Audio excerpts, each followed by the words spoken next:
Yo, yo, Hello, yo, how's everybody. it going? How are you doing, man? How's it going? All good, all good. Finally, like by tomorrow, like the Chrono Trigger's video's finished. I've been Oh talking man, about it for 3 months already. It's like, oh, there's gonna be a Chrono Trigger video, guys. It's fine, like tomorrow. I'm just finally doing the final edits, and it'll be finally finished by tomorrow. okay. Oh man, but yeah. So we have a bunch of stuff. A lot of stuff happened this week. A lot of stuff happened this week. Bunch of Ubisoft stuff. A lot of Ubisoft stuff happened this week. Yeah, it's mostly Ubisoft stuff that kind of dominated this week's Mhm. news. And here's the thing: we didn't watch Joker 2. I Okay. didn't even watch Joker 1. I'm not sure if I still want to anymore after the reception of the second one. Yeah. So in my opinion, probably don't watch. Like, all right, I'll basically go over it. I didn't watch it, but I do know what happens. And just based off of like the bad reviews and bad reception that has been getting, I'm not gonna watch it. But yeah, we can talk about it. We can. I don't think there's gonna be any spoilers for that one though. But yeah, we did watch Agatha and Mm. Penguin, which is really good. I do really like Penguin and Rings of Power season finale. My God, man. Yeah, that one. Yeah. Yeah, we're gonna talk about that. But yeah, hopefully everyone's having a good time, good day so far. We got unacceptable dudes hanging out in the chat. What's going on? We have Lost Tales hanging out. Lost Tales, you owe me that the image about with the jiggle physics that you talked about in the culture chat. Because if you didn't show it, it didn't happen. All right, what's going on, Dave? How's it going? Hope you're doing well, man. What's going on, Bruce? How's it going? We got Midnight Lights. How's it going, dude? We got that one time at band camp. How's it going? Anonymous, what's going on? And Just Mike, what's happening? And we have Sean Elastic hanging out in the chat. But yes, we do have a bunch of stuff we're going to be talking about today. Most likely, I will be dropping you guys off at what's it called again? Yellow Flash's stream after this. So I know that what's it called again? Tom from Midnight's Edge is going to be running that. I believe Yellow Flash is actually currently out of town, so he's actually going to run that. So I will drop you guys off on an Flash cast. I believe he should be going. He should be going on a little bit later today. I don't see their stuff yet, but we'll see. We'll see how that works. I don't see his. I don't see the stream yet. So we'll see how that works out though. But yeah, so we do have a bunch of stuff we're going to be talking about for sure.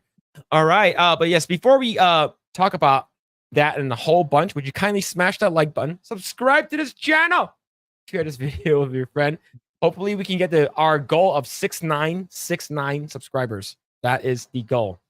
And yes, if you guys do happen to get some of our Project Eggroll merch, please do use the link down below. Go check out some of your, some shirts. But if you guys do want to get some shirts from Project Eggroll, go ahead and do so. And please do use promo code Asian at checkout to save yourself some money, save yourself 20% off your order. And if you guys do want some coffee, go and check out Coffee Brand Coffee with the affiliated link down below. That does give us a kickback. And please do use promo code Asian to save yourself some coffee. Especially the cold weather season should be coming up soon. It's still 100 degrees outside for me, but hopefully it gets cooler. But yes, man, a lot of stuff we're going to talk about. Yo, Carlos Lima with the 5 gift. I'm not 5 super chat. Yo, thank you, man. Thank you. So, what's up, my Asian brothers? You guys are awesome. Yo, thank you, man. Thank you for the super chat. All right. Let's go ahead and get the TV shows. Agatha, Rings of Power, and Penguin. We're going to talk about that. And so we're going to talk all about that. We're going to talk about it. Is it episode 4? Yes, I believe It's episode 4, right? Yeah. Yeah. All How right, many here we does it go. have? Does it have like 8? I hope it's just 8 because like we have an incoming Tomb Raider one. I don't know if you want to talk about that one when it releases. I think it comes When is out that? next week. Next week? Oh my God. There's so many shit. Yeah. We can watch it. All right. Let's go ahead and talk about Agatha. Okay. Let's go talk about Agatha. We'll have this on right over here. If you guys don't care about Agatha all along, you guys can hang out. But if you guys do care, you guys could dip out and come back later. But yes, we are also live on Rumble and on X. So you guys want to follow us there, you guys can too. Yes. So all right, great. Let's go ahead and talk about it. What were your thoughts on Agatha episode 4? I'm not sure it's gonna get another season, but let's talk about season 1, episode 4. What do you think about episode 4? I don't think so. To be honest, my brain was half paying attention to this episode. I just know it's around the Asian witch this time, right? It's about Yeah.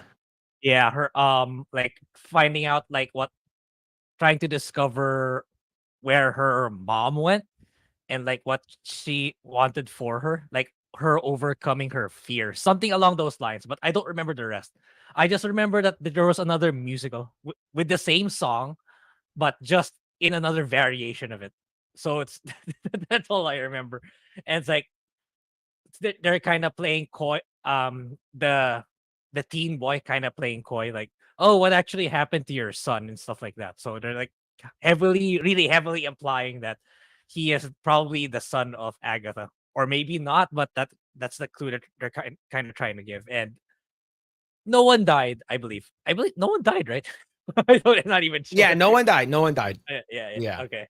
Yeah, I don't really. Yeah, I'll admit I was like, I can't really give like a really proper review because like I wasn't really into knowing what happened. It's like it's just the second trial, but that basically it's centered around the Asian witch.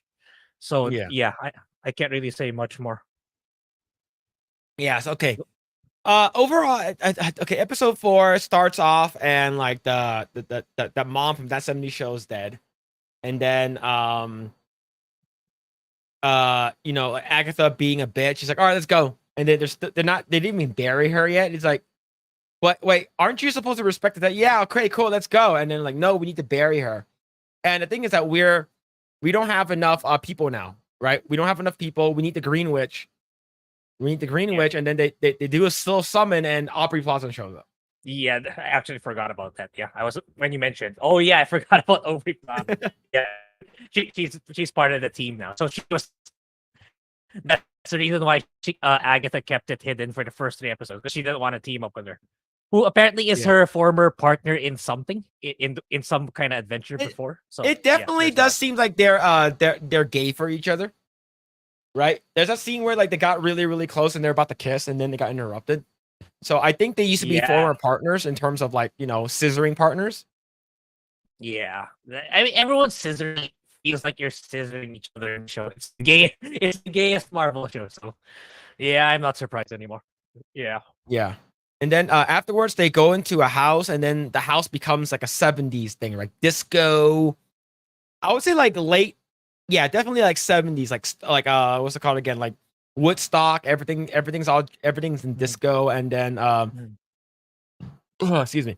And they do actually focus it around the Asian chick and about her mom. And then what's it called again? The kid like plays like the record or something like that. The record, and it says play me, plays the record, and then there's a curse. Everyone's cursed in the house. And what happens is that actually right before that the whole curse happens, Aubrey Plaza basically like and Agatha, they basically talk to each other. And I guess Aubrey Plaza has like an ulterior motive where she needs like 4 bodies or something like that, right? She needs like 4 bodies, and then Agatha basically presses the intercom button so everyone hears it. I'm not sure how important that is, but I believe, I forgot who it was that told us last week that Aubrey Plaza is supposed to be Lady Death. So if that's the case, it does make sense then. So do you know why she needs the bodies? Or did she like give a clue on why? I didn't catch on. No, it just says that I need 4 bodies. Right. And then the whole musical number happens. They play the freaking Witch Road song. And the funny thing is, of course, the Asian girl plays the piano. Okay. And the black person gets the bass. Right. And it's funny is because there's a scene in what's it called, South Park, where Cartman starts a Christian band, right? He starts a Christian band, and then he's like, Token, he's like, you ready to start the band? He's like, yeah. Where's your bass? He's like, what are you talking about? I don't have a bass. It's like go get the bass. He's like, wait, Cartman, I don't have a bass. Like, damn it, Token, you're black. Every black person has a base in their house. Go get the base. And then he comes back, he's like, oh, what? Well, gee golly, I do have a base. It's like, all right, now play the bass. And he's like, Cartman, I don't know how to play the bass. It's like, God damn it, Token. You're black. You know how to play the bass. And he starts like jamming on it. He gets really good. It's like, oh, I guess I really am really good. He goes, God damn it. Because he fits into a stereotype. And that immediately reminds me of this Agatha episode, is because the Asian girl plays the piano because she's Asian, and then the black girl plays the bass. I don't know. I just thought that was just stereotypical. Now, here's the thing, though. At the end, they killed the demon or the curse in the house, and that's about it, right? And Yeah. they leave, and they sort of like talk about their prior history, and like you said, like the kid is like, "Oh, what happened to your son?" And then it's like it's obvious it's probably her son, and then it shows Agatha and Aubrey Plaza about the kiss, and then something interrupts them. I think that's basically the end of the end of the episode. Yeah. The way they described like the witch's road, it doesn't given the two trials they faced so far, it doesn't sound all that intimidating to me. Like it's just it's fine for me. It's incredibly petty, and like they easily just go through it. Like it's kind of just like a panic moment each time. So yeah, I'm not digging the show. I don't know if anyone else is, but I know the ratings are not that bad, and it's worse than the Acolyte, if I'm not mistaken. But I don't think it costs as much. That's the thing. I don't think it Yeah, costs I heard, 130 mil. I heard Disney said that it's one of the cheapest shows they've done. Mm. Yeah, according to what I heard. Now, that's basically it. The episode wasn't great, but it wasn't. I have to admit, it wasn't. I didn't hate it as much as I hated the last episode of Rings of Power. Oh yeah, yeah.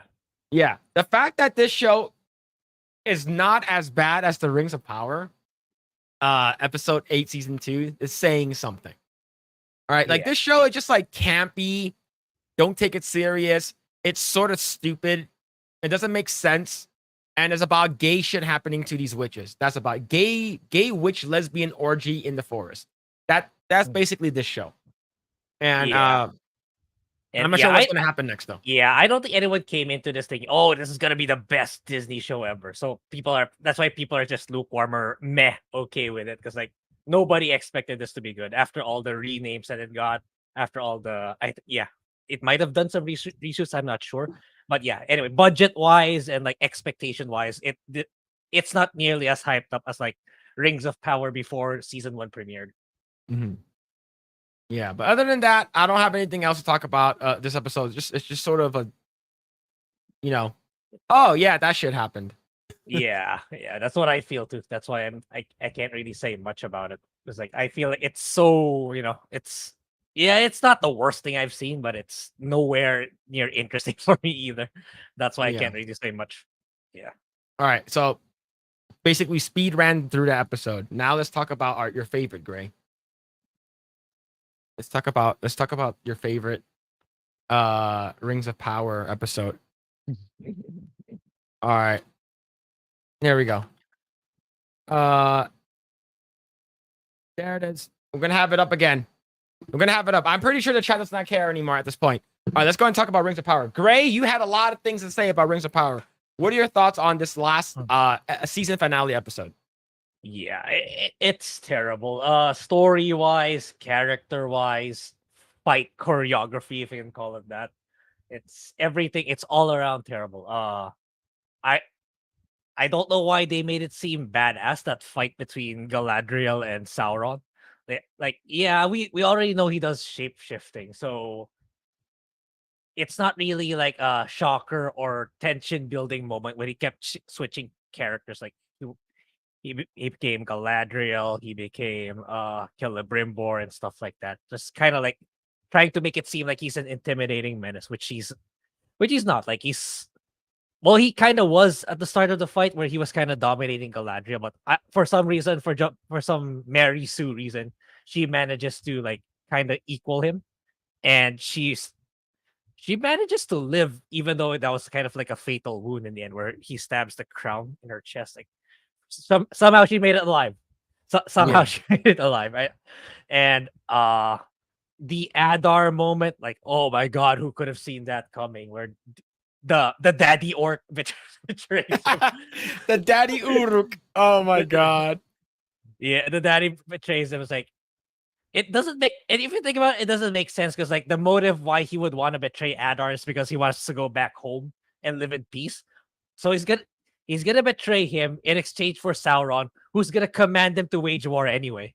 So Yeah. like yeah, it's like he had the better deal with Adar because Adar wanted peace. He wanted to keep the peace already, like Yeah. supposedly with Galadriel, but then yeah, it's just gonna get worse for them. And yeah, Adar's death was kind of it's extremely anticlimactic. I thought he was at least gonna like put up a fight, or at least there was gonna like a faction of orcs. They Like Jon Snowed him, right? yeah, they Jon Snow slash Julius Caesar. Yeah. Yes, I was like they could have at least made it like a faction that sided with him and another side that wasn't. I think that would have been more climatic, but it was just so instantaneous. Oh, everyone just hates you now all of a sudden, just because they met Sauron for the first time in Celebrimbor's forge.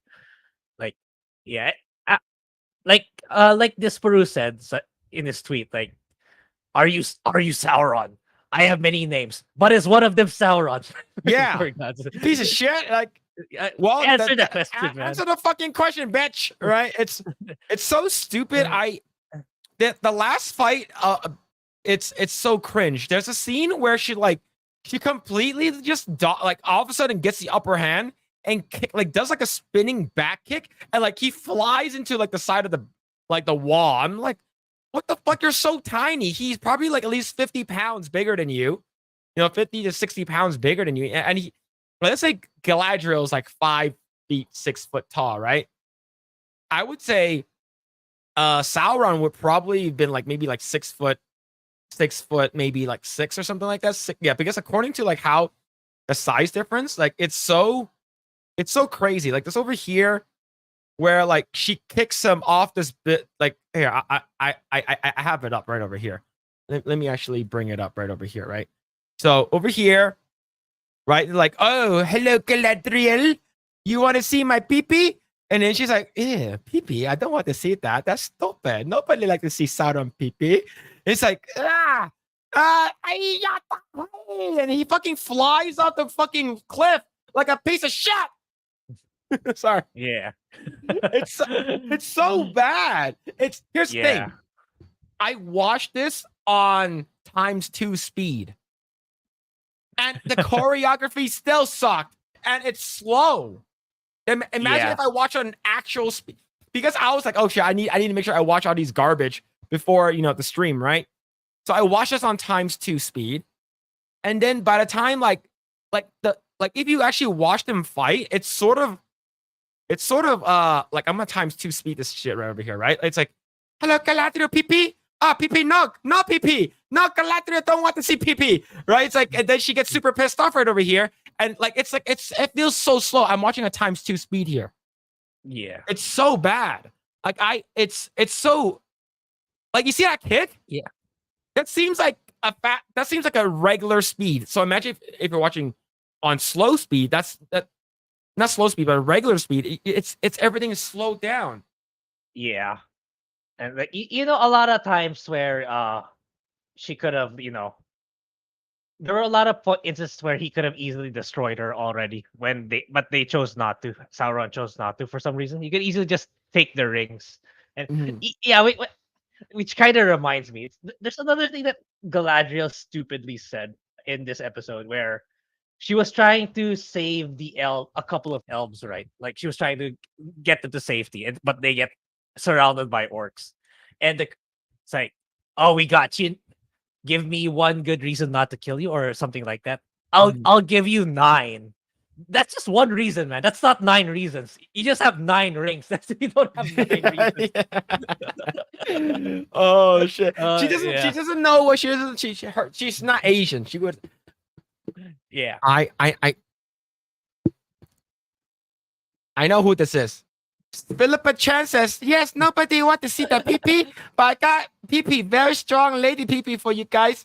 Yes, I give you big boy, you will like it. God, man. Please, I'm gonna ban this account on all the chats. I'm gonna ban this fucking account, man. Oh my god, dude. But yeah, this shit is absolutely horrible. This is one of the worst things. But yeah, it's like the choreography is really bad.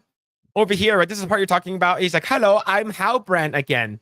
It's like, dude, you just dyed your hair. There's nothing different, right? And then he goes into a part where he's what's it called? Yeah, he's her, and then they fight each other over here, which the choreography was just really, really bad, right? Especially this scene right over here. Like, this is a scene that people were like, "Oh my god, look how badass the scene was!" Like, look how badass. ×2 speed, by the way. ×2 fucking speed. Yeah, it's like you know, like he could have easily annihilated her in like 2 seconds when given the power dynamics, and they're making it seem like she has a fighting chance, and we know she doesn't. That's why it kind of kills the suspense. You know, with these kind of fights where like David versus Goliath, like at least that you know that the David has a fighting chance if he's being smart about it. But in this case, it's just the power dynamic between the two is just not there. He could have easily just killed her, took the ring, and that's it. Finished. This part pissed me off. Right here, where like he kills off Celebrimbor, right? And motherfucker cries at the end like a fucking pussy. It's like, you're Sauron, dude. Why are you crying? Yeah. And it's like after everything that happened, you're saying you're doing it for Celebrimbor. Like, dude, what the fuck, man? So here's the thing. There's an article that came out. I'm not sure where it was, but basically said that Celebrimbor and Sauron were gay. Yeah, that's kind of the marketing strategy of season 2 anyway. Shipping everyone and everybody. So yeah. So it's not surprising. Yeah, it may have been really. It may even be legit in my opinion, given how the show is going.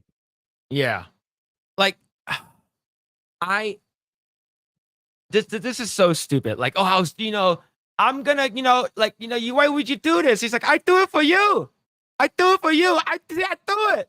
So why you do it, man? Why you do me so hard? It's for you, for your own good. He starts crying. It's like he's like every character in this show is a fucking bitch. Yeah, you're crying after you slowly tortured the guy and you kind of mutilated him. That's so off character. That's the face that Celebrimbor got when Sauron impaled him. He's like, oh, you're stretching out my asshole. But yeah, this is so bad. This is really bad. Now, what are your thoughts on the whole thing with Grand Elf? Gandalf.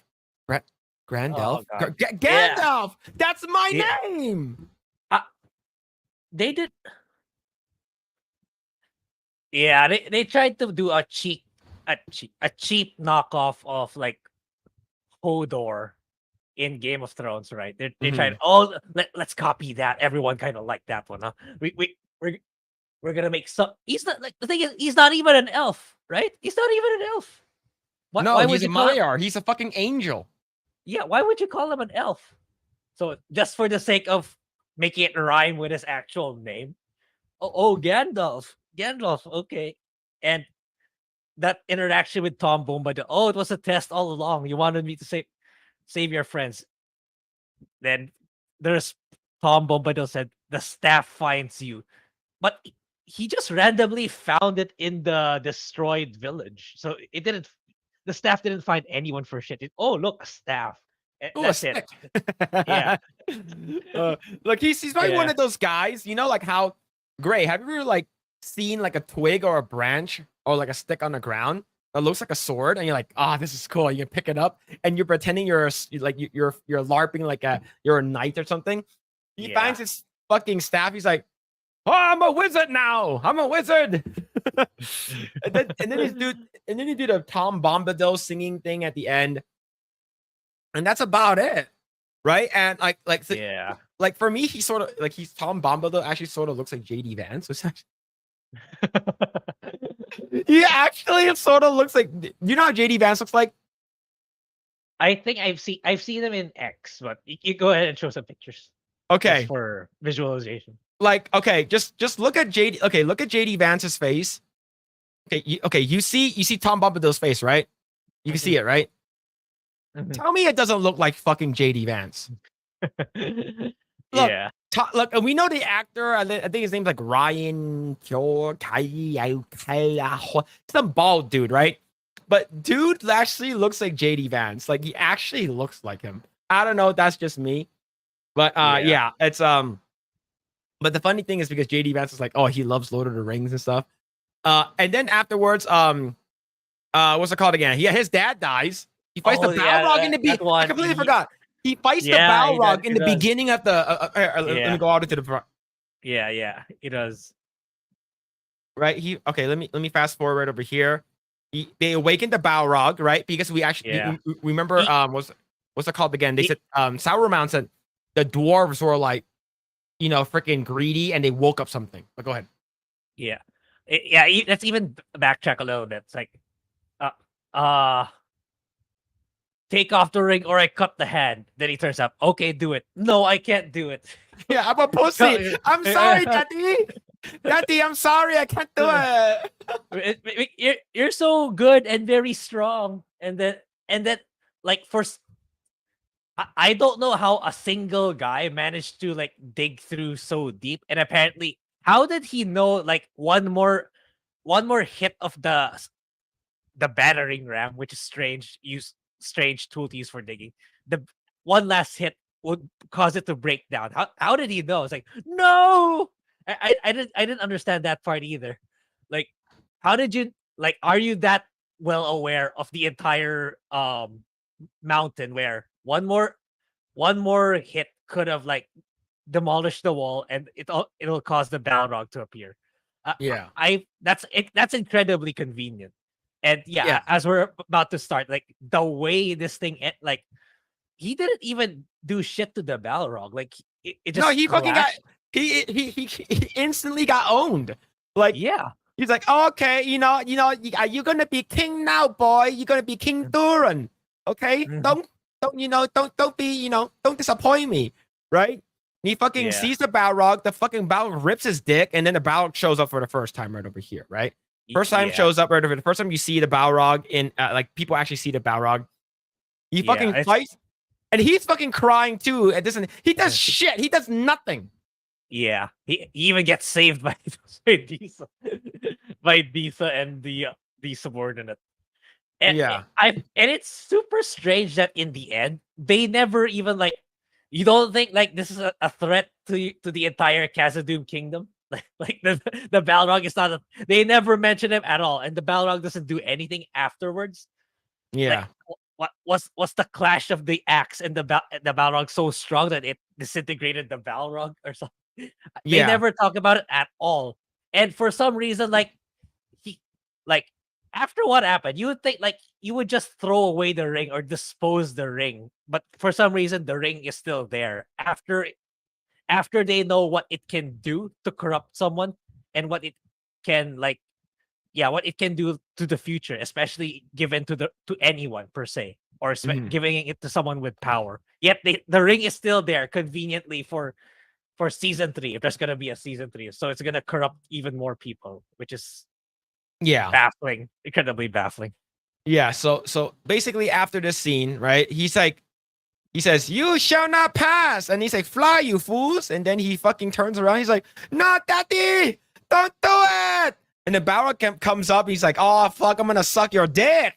And he's like, "All right." And he's like, "Ay, Tata, no, don't do it. What are you doing?" And he jumps up, slow motion. You think this is all fucking epic? This looks so stupid because He- he's he's a so fucking midget. So he's so yeah. tiny. I was like, okay, that looks because Gandalf, like compared to the Balrog to Gandalf was fucking small. But Gandalf is like he's a full human. Why Yeah. does this Balrog look like a fucking is this a midget Balrog? I don't know. Yeah.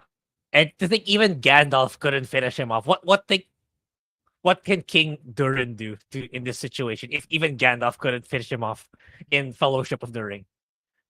Yeah, and then you get this like Ugh. slow motion part where he freaking jumps up. Okay, this is times 2 speed. Okay, this is Yeah. times 2 speed, right? He fucking gets like 5 feet into the air. This guy's like this guy's a fucking basketball player, man. He's gonna fucking dunk on this Balrog, right? He goes, hiya! He fucking jumps up. The Balrog fucking like, oh bitch, pussy, and then he instantly just dies right here. Yeah. He fucking dies to death. Fucking Yeah. explodes, and the You cavern think like closes. the cavern? I don't like the Balrog will be strong enough to break the debris at this point, since they already apparently dug deep enough and the hole's already there. So it's Yeah, like, are they not concerned that with the Balrog build? I don't know. I think your audio cut out. Oh, hold on. Let's see.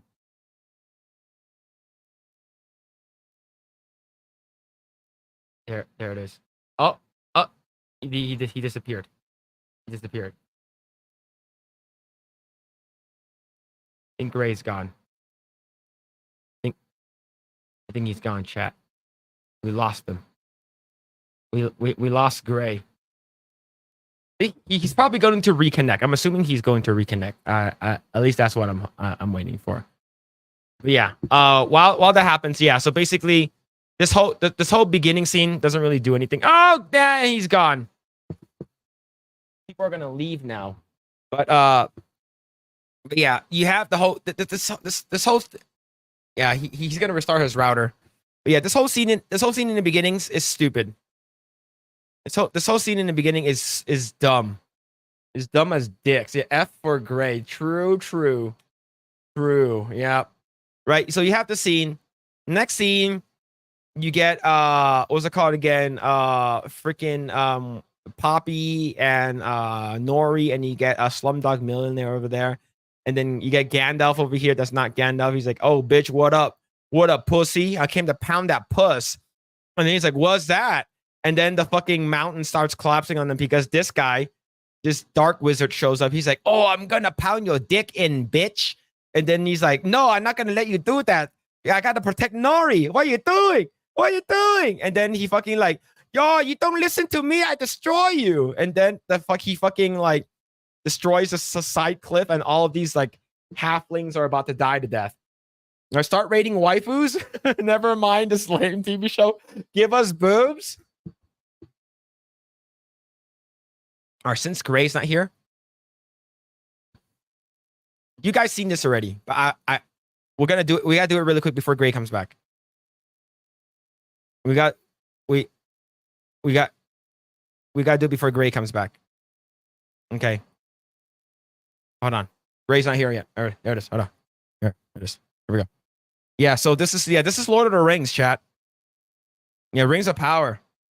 Rings of Power is pretty good. Hello, you dirty little boy. Yeah, Rings of Are you Power. interested in my body? Watch. Well, you can't have it. Yeah, this Rings of Power is pretty good. Just thing, you know. Like I will watch Rings of Power all day if Rings of Power looks like this. Watch it. What? Okay, chat. People who came to Coomcast, you guys know. But people who has not seen this video and me reacting to Coomcast, take a look at her breasticles when she inhales and she sniffs the body wash. Because this isn't for boys, it's for men. This is Dr. Squatch Natural Body Wash. With long lasting. Oh, see, look at that. It moves up. It gets squeezed up there. Washing in washing in Sauron's Bovril. True. But yeah, look at that. That's the face she gives you when you take off your pants. That's such a down bad conversation. What are you talking about? How's that down bad? It's up good, all right? It's an up good. All right, chat. We got to change some terminology, okay? This is an up good observation and conversation we're talking about. All right, you know it. I know it. Everyone knows it. Her mouth is open for a reason. All right. You know her tits are fake, right? Absolutely not. I've seen them in Euphoria. Oh shit, Grae's back. Grae's back. Stop it. Grae's back. Hold on. Oh, hey, Grae. How's it going? Oh man. All right. Yeah, but yes, her tits are not fake. I've seen them in Euphoria. They are 100% real. No, ain't no way they jiggle like that. Okay? Ain't no way fake boobs jiggle like that. But if Grae disconnects again, we'll go back to the video. We'll go back to the important discussion. Oh shit. Yeah, they are real. Yes, they are real. Okay. The way that they move is very real. Okay. But let's see if Grae can get his stuff up and running really quick. But yeah. All right. So since Grae is still not go ahead and let's continue talking about this real good conversation that we've been having. All right. What is real? Her boobs. Her boobs are absolutely real. Star Wars Girls says she's knows when she got them done. No. Trust me when I say her boobs are 100% real. Okay? Trust me. Okay? I can't show it on screen, but just go to X, type in Sydney Sweeney. One of the first clips that you'll see is the one when she's in Euphoria, where she's having sex with a black dude. The black dude pushes her down onto the bed, and her boobs become pancakes. It's because that's how big boobs, jiggly, real boobs work. All right. Oh, Grae's back. Oh, Grae, we're talking about Rings of Power. Oh, sorry. We're talking about Rings of Power. You're muted, by the way. But yeah. There we go. Yeah, it was that was Rings of Power conversation. That was Rings of, we're talking about Rings of Power and how real those Rings of Power are. Oh shit. Oh shit, man. Yeah. Anyway, yeah, I got cut off during the Durin moment, but I think everything that needed to be said during that segment was. I already said everything I wanted to say on that portion. Yeah. Did you talk about the apparently infidelity is normal nowadays with Isildur and the village girl, right? It's like it's so normal. Like it's apparently everyone is okay with it. Like, oh, go to Numenor with me. Okay. And then the husband was like, just oh there. yeah. What the hell was that? When was that scene? I don't remember. Oh, right here. Yeah, right here. Yeah, they fucking isn't she like married? Yeah. And it's like the way she said it too. It's like whatever. I'm supposed to feel great when someone I love says they love me, but whenever my husband says it, I feel ill. Like wow, what a bitch. What? Yeah. Yeah, and like it's okay. It's like it doesn't matter if you're married or not. Like it's like maybe it's a reflection of Hollywood. Like this scene is a reflection of Hollywood, where it's like commitments don't mean shit anymore. As long as you feel horny for someone, it's okay to bang them. Yeah. That's the Hollywood way of doing things, and it clearly shows in these two characters. Like I don't know, this show makes you think like, oh, Isildur really got what he deserved in Lord of the Rings, where he got really corrupted by the ring. It's no wonder he got corrupted so quickly. If this is the Isildur, this is the supposed backstory of Isildur. The part that legit made me like talk out loud. I basically said fuck right off. Let me see if I can find that scene. Not this one. Not this garbage. Not this garbage. Let me see if I can find it. Was it before or after? Oh, I think it was before. I think it's before. Right here. Yeah. Right. Yeah, Okay, you know which part? Right here. This part pissed me off. She's like, "Oh, hello. Why you come? Why you don't go with me? We are considered treason. We're traitor." And she's like, "I can't stay. I can't go with you. I need to stay because I'm blind. I can't walk. Yeah, I'm stupid." Oh yeah, but that one over there, that sword over there is Narsil. Make sure you grab it. It's very important. I'm like, fuck you. So, Grae, you know what Narsil is, right? No, actually. So it's the sword that's given. I'm pretty sure he's gonna give it to his son, and it's a sword that Isildur used to chop off his fingers, chop off Sauron's fingers. Ah. It's a very important sword. Very like it's Okay, super okay. important. Yeah. So Okay, basically, it's okay. like it didn't even have this moment felt so flat to me. It's like, oh, that thing is Narsil. It's like, what's that? It's a very cool sword. Pick it up, grab it, hold it. Like he doesn't even unsheath it. He does, and you barely see it. Right? He's like, Yeah. oh, cool. This is the one that fucking. Oh my god, dude. Like he's like, oh, this is so cool. And then he's like, okay, make sure that you plunge your big sword into my vagina. He's like, take it and unsheath it and show me what you can do with the big blade. And there's no Yeah. like close up, like really good shot of it, right? You don't really even Yeah, see yeah, like you don't. it's you so don't. terribly like the Angled, yeah. camera angle is really bad. Yeah. Right? And And I that found sword's out, really like, important too. I found out 2 weeks ago that Muriel was supposed to be white. I didn't know that they race swapped her. I only found out recently that she was race swapped.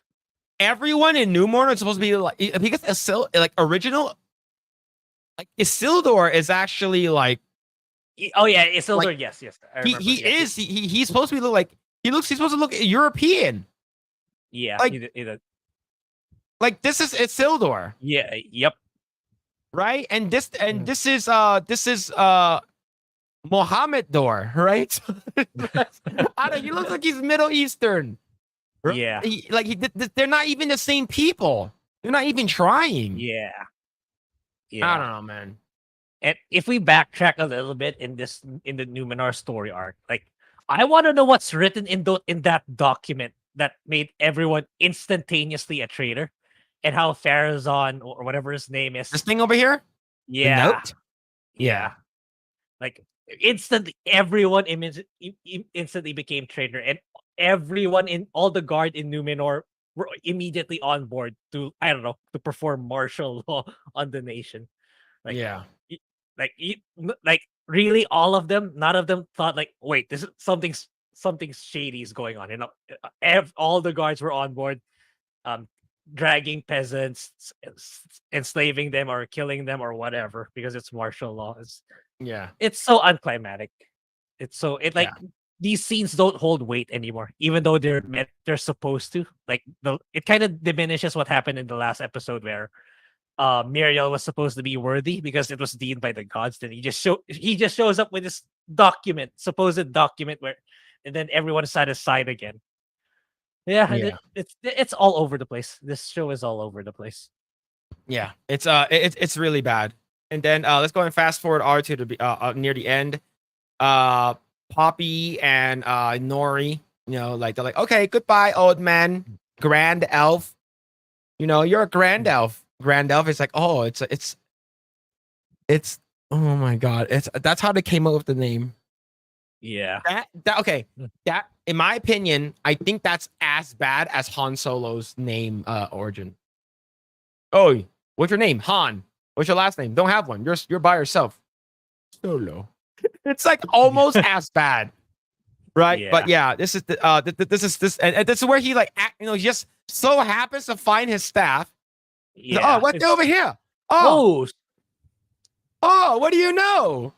Oh, okay. All right. It's so dumb.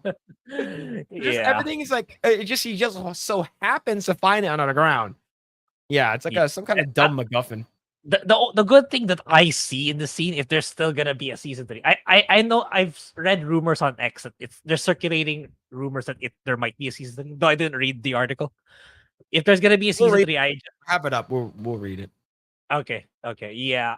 At least end the story of the Harfoots. Like we already know, like Poppy or Nori. Sorry, Nori's like gonna be the one who's gonna found the Shire, because like I think that's what they're building her up to be. I hope that's the end of her plot line. Actually, like just if you want to focus on Gandalf, just stick to Gandalf. The Harfoots, they can go off on their own off screen. It's fine. It's like so the Lost Tales. That guy sort of looks at Asmund and goes, "Hey boys, is your boy Asmongold coming here? Yo, big dig." But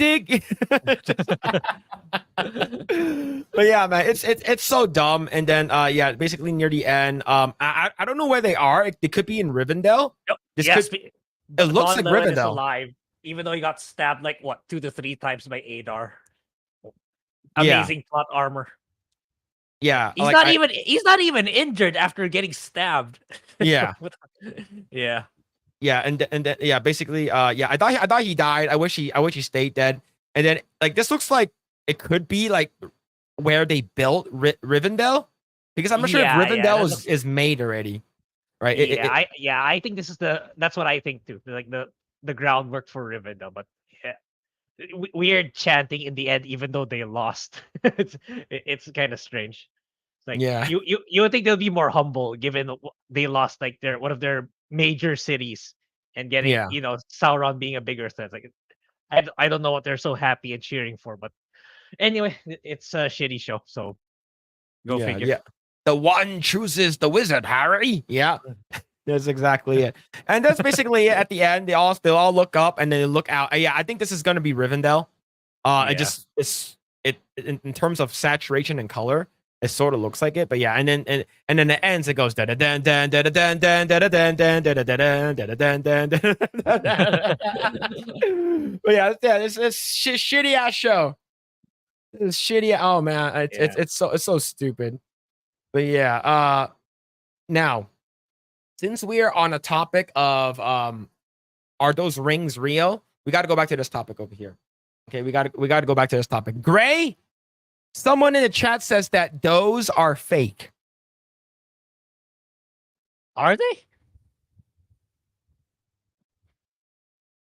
Grae, you need to Google Sydney Sweeney Euphoria on just search it up on X.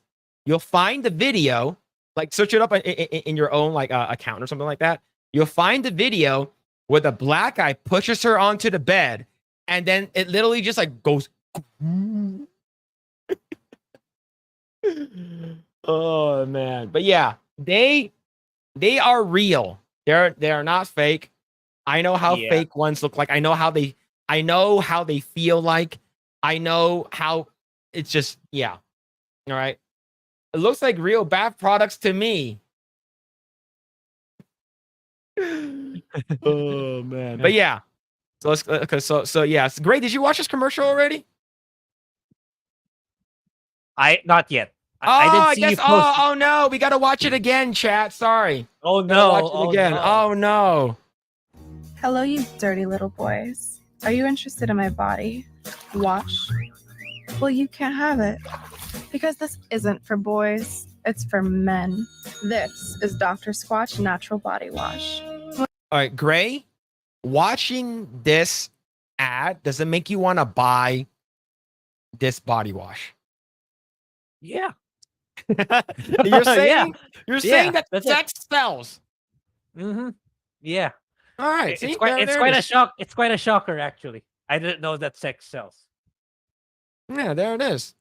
With long-lasting natural aromas like wood barrel bourbon, pine tar, coconut castaway, and fresh falls, you'll finally get the attention you deserve. So go to drsquatch.com today and quit being a dirty little boy. Yeah, there it is. Real soap made for men. So great. Did you find that footage I'm talking about? Oh, wait. Sorry. All right, let me send it to you. I have it ready to go. All right, let me send it to you. All right, hold on. All right, just to be sure, like I want to make sure that we don't show anything that that to the chat where they might could potentially get in trouble. All right, so let me see. Hold on. There's a lot of other videos are popping up right now. I'm trying to bring it up. I'm trying to. Oh, jeez. Why are they showing Mia Khalifa? Get the fuck out of here. Get that shit out of here. All right, hold on. Euphoria. Hold on. I lost it. Okay, hold on. Okay. I can't really find that scene right now. I think I lost it. But Greg, just based off of what you're seeing right now, do you think it is you think those bobs are real or fake? I'm pretty sure they're real. Now, okay, so the thing is that I think the way they sag is it just looks too real. Okay, I don't have that exact one pulled up, that video I'm talking about. But let's go ahead and pull up a photo of her here. I think this one shows this one right over here shows pretty well right over here, right? Like the way they sag over here, Yeah. right? And this one over here, right? In my opinion, it's not my opinion. This is a matter of fact. All right. Grae, keep your palms where everybody can see that. No, I'm not gonna. I'm not gonna. They're too But yeah. busy right now. Anyway. But yeah, just turned around, just turned into Coomcast. Yo, we are dissecting real, like we're okay. Look, we are looking at like important stuff here. Okay, we are looking at important stuff, right? Because a lot of people said that it's not a lot of people, but like some people are saying it's fake, and it is absolutely not fake. Hold on, is this another video? There's not a video. I got bamboozled there. Okay, hold on. Fucking Mia Khalifa, get the fuck out of here. All right, get that dick out of here, Mia Khalifa. All right, like I'm looking at it right over here. Like it's you know what? I'm just gonna trust my own instincts. See, look, that like the way they squish up like that. And it's how flattened it is like that shit. That shit's real. Okay. Yeah. Yeah. The like fake ones don't squish this hard. Right? Yeah. They're not this squishy. I'm really curious with like when did I'm assuming they started last week. These ads started last week. Earlier this week. Yeah. And they are amazing. I'm curious about the sales. I'm curious about this. Yes, I want to see it. Yeah, I do agree. Like I not agree. I do wonder what the sales are. Right? Did it go up because of it? Yeah, I imagine it did though. Like it's a no-brainer. It's gonna cost at least a significant spike. That's what I feel. All right, Grae. I can't. All right, I didn't find that exact one, but I'll send this one directly to you. Oh shit! Like I want to make sure that like I don't accidentally hit share this tab. I'll send this one directly to you. In the private chat, and look at how they jiggle.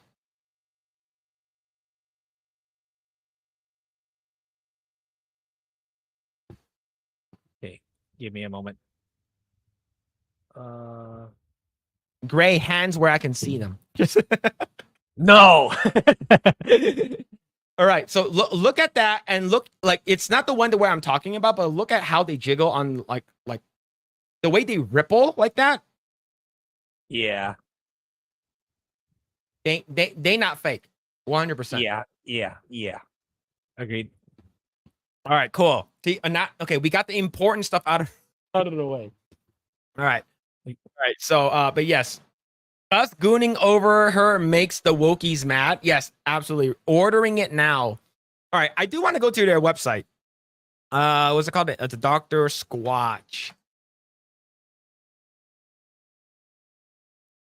There it is. She's front and center right over there. Yeah. Yeah, natural body wash. Yeah, win-win for both parties.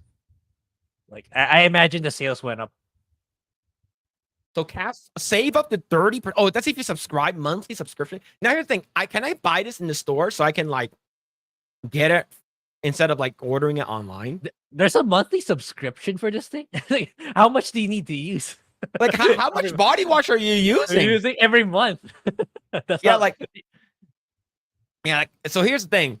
Maybe if you buy it, she comes with a package. I think that's what. Hey, maybe if I buy it, she come with package, huh? But yeah, yeah. It's I thought this was actually pretty important news for to talk about because it's we got to make sure that we share this good news around the world. Mm-hmm. But all right, let's go ahead and talk about this thing right over here since we're on the topic of Rings of Power. This comes to us from Hollywood Reporter. Right over here, From the Hollywood Reporter, the Rings of Power on verge of season 3 renewal. You think it's gonna happen? I think so. Actually, I'm starting to think like Jeff is just like throwing money on Amazon Prime Video. Okay, do whatever shit you want. Here's another 1 billion. Here's another 2 billion. Because like he Mhm. makes it up in, he makes that money up in his other ventures like Amazon itself, and like it's like maybe like 1 billion is like nothing for him anymore. So just throws he just keeps throwing money, af good money turning to bad money at Amazon Prime Video because it's like he can just make it up in his other business ventures. It's fine. So I wouldn't be surprised if they throw more billions into this TV show. Yeah. All right. So, in the wake of its second season finale and the strong ratings, sorry about that, the fantasy epic is very close to getting a pickup. Amazon is looking to return to Middle Earth. The company is on the verge of renewing its Prime Video's fantasy epic, The Lord of the Rings, The Rings of Powers, for a third season. Oh, I completely forgot about this. Do you remember right before, as he kills Celebrimbor? He's like, Sauron, the Lord of the Rings. Yeah. I was like,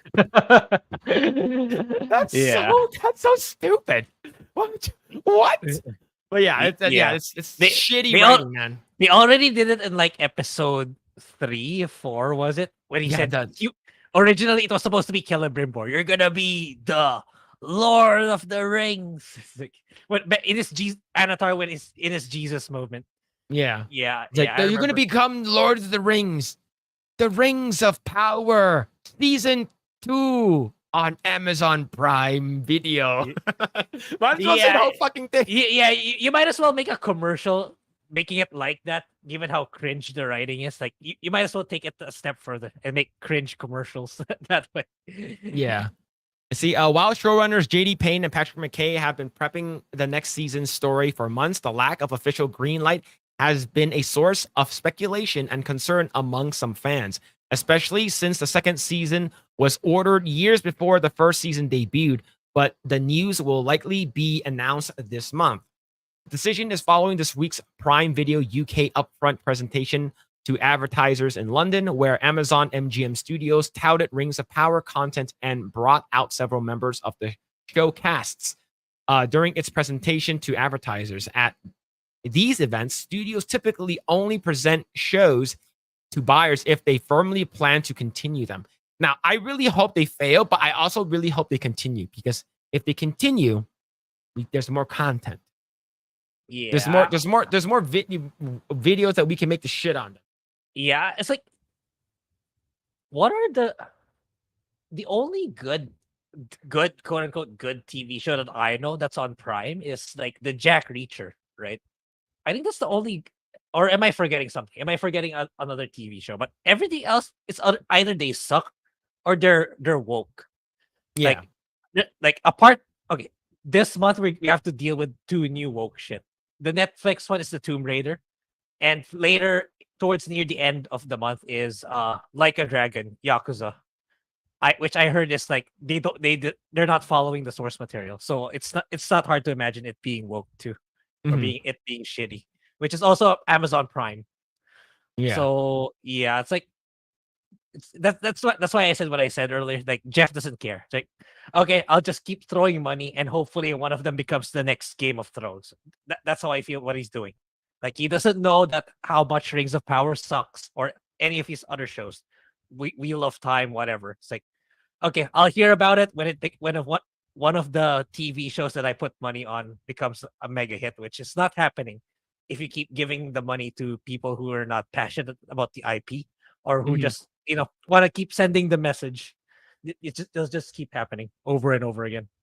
Yeah. Studio head Jennifer Salke told buyers that season 2 has generated over 55 million viewers. Didn't season 1 generate like 100 million something? Like 120 or something like that? Like they lost a decent amount of viewers. Like if you considering first season to this season. Yeah. I know it was cut in half, like from 1.8 to like less than to around 900K. Yeah. They lost half. Yeah, and the company expects the latest season to eventually catch up to the first season. So here's the thing. If that's the case, then it should already happened by now. The thing is that the show is not good. Like I guarantee they're gonna renew it anyways, is because they already put in $1 billion for the entire thing. Yeah. Yeah. See where is it? Which reached more than 150 million world. So this is the first season, 150 million viewers. Yeah. This is not even this is not even half.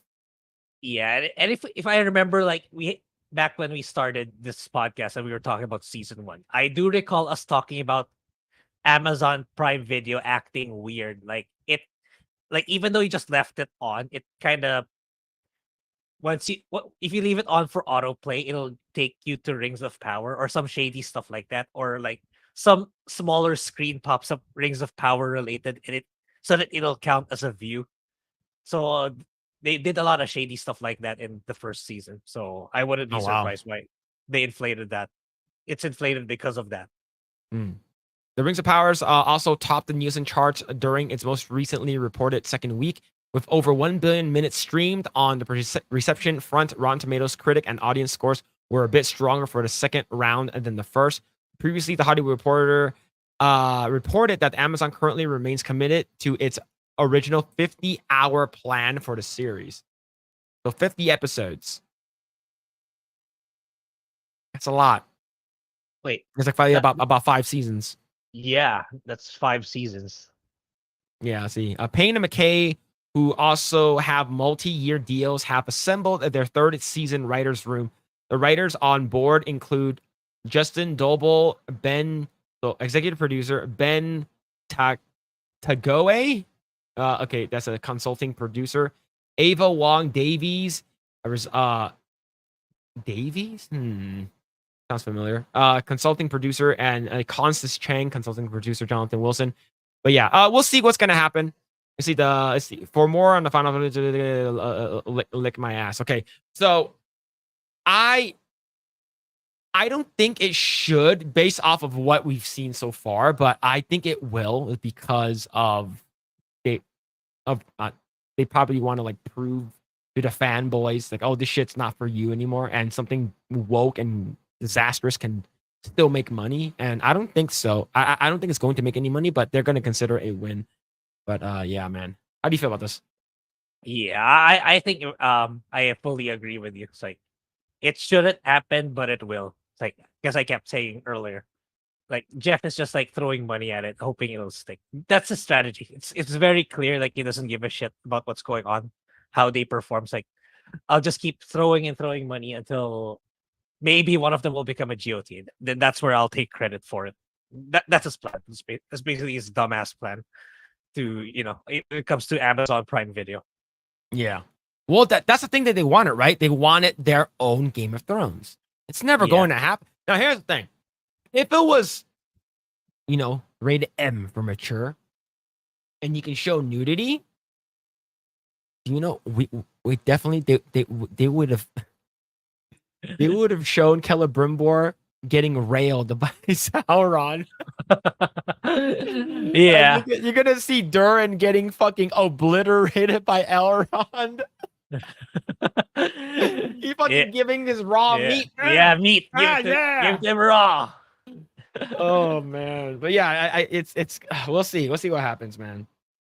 All right, let's go and read the comments. Let's see. Jiggle physics. Yes, that's very important. That's actually one of the most important things in the world. All right, let's see. Yeah, I think they've already paid for 5 seasons. I think that they can back out of it. According to what I heard, they can actually back out of it.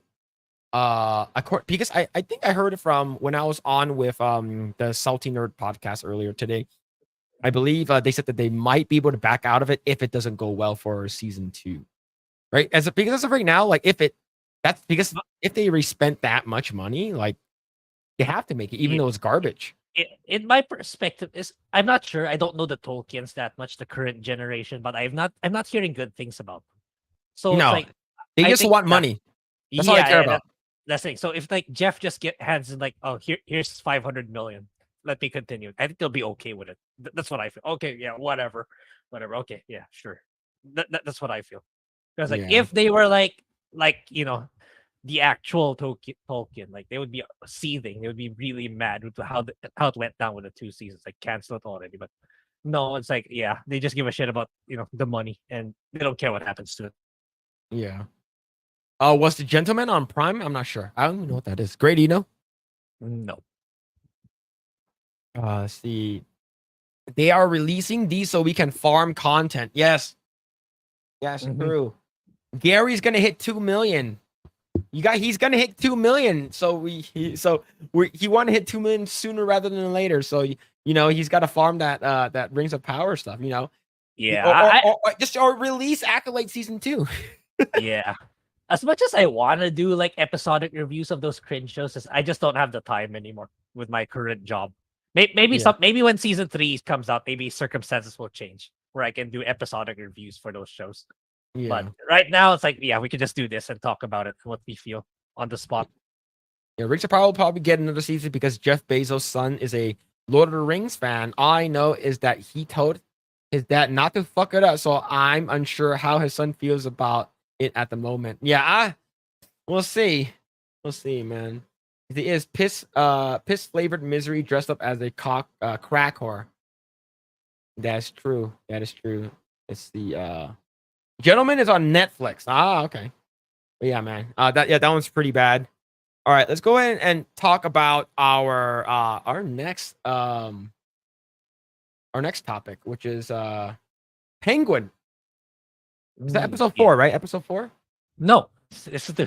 2. We have a long way to go. It's a good thing for me. Oh, this is 2? Oh shit. It's just 2. It's you're interchanging Agatha with Penguin. Yeah, okay. All right, Yeah. Penguin season 1 episode 2. Let's go and talk about that. This was a good episode. Yeah. Although I kind of predicted what was gonna happen in that episode, it's like it's still good. Like I knew like oh shit, I know what he's gonna do in this party. I know what his strategy will be. It's like yeah, and I was right actually. I kind of predicted it correctly. What did you think overall? It's like the way that it went down with the party, the tension between the Maronis and the Falcons and Victor. Like he screwed up his job. He screwed up his work during the mission. Yeah. I would say yeah, it is somewhat predictable. Like I was expecting it, right? But I wanted to see how they would play it out. Like so they what's it called again? There was in the beginning of the start of the show, they were doing a I think like a like a heist or some kind of like drug like delivery thing. Yeah. And all of a sudden there was like a car that came out from the back, right? And Penguin was in it was in the actual truck where they had all the merch. And the car in the back starts shooting a bunch of people, and while at that time, Penguin basically kills 2 of the guys in the car. Yeah, he was Right. he was still playing both sides with the Maronis and Falcons. So it's like Yeah. he tells the Maronis, oh the drops, the Falcons are gonna transport the drops tonight, and so that they can grab it for themselves. So it's like he's really navigating, he's tiptoeing that slippery slope so that he doesn't get discovered that he's a double agent. Like Yeah. how did the Maronis know? Only someone in the inside knew. So it's like he was still managed to wiggle his way out and like slowly trying to gain favor with Sophia despite what she did to him in episode 1. So it's like at the start, like she's gonna be extremely hesitant and very sus with Penguin. It's like, oh, you're just trying to butter me up because you're gonna stab me in the back and shit. But then Yeah. because I like the way how it went down, especially in the final parts where like I forgot the name of the brother. Like, the one who's trying to send Sophia out of the country. And Oh, like the Sophia uncle. was uncle. Okay, Uncle sorry, Luca. uncle. Yeah, so it's like that was when like the kind of like the breaking point with Sophia. It's like, no, I want to stay here and everyone's gonna bow down to me. So she's gonna use Penguin to do that. And Yeah, I really predicted like Penguin's gonna use someone as a scapegoat to be the fall guy when he killed the supposed one of the men of the Maronis, because like he was gonna spill he knows too much basically. Yeah. So at first he wanted to rescue him, but because Victor fucked up, he couldn't anymore, so he had to kill him. So Yeah. that's basically in a nutshell what happened in episode 2. But it's still well done in my opinion. Everything was still well done, and I'm really curious with Victor as a character. Like, where will he go after like he screwed up and like Penguin said, yeah, don't ever do that shit again. It's like this thing is dangerous and stuff like that. So will he turn on Penguin? Will he be like the actual next successor? I don't know. But overall, really good episode. Like tension building. It's like it's a little more predictable than episode 1, but overall still solid. Like a lot better than what we kind of expected from this TV show that came out of nowhere. Yeah. I would say like I said, you can see it coming. You just want to see how it's executed. Okay, so they kidnap that guy, and what you're gonna do with that, and you can tell like how manipulative he is, which is good because you want to see him grow into the mob boss that he is later on in the future.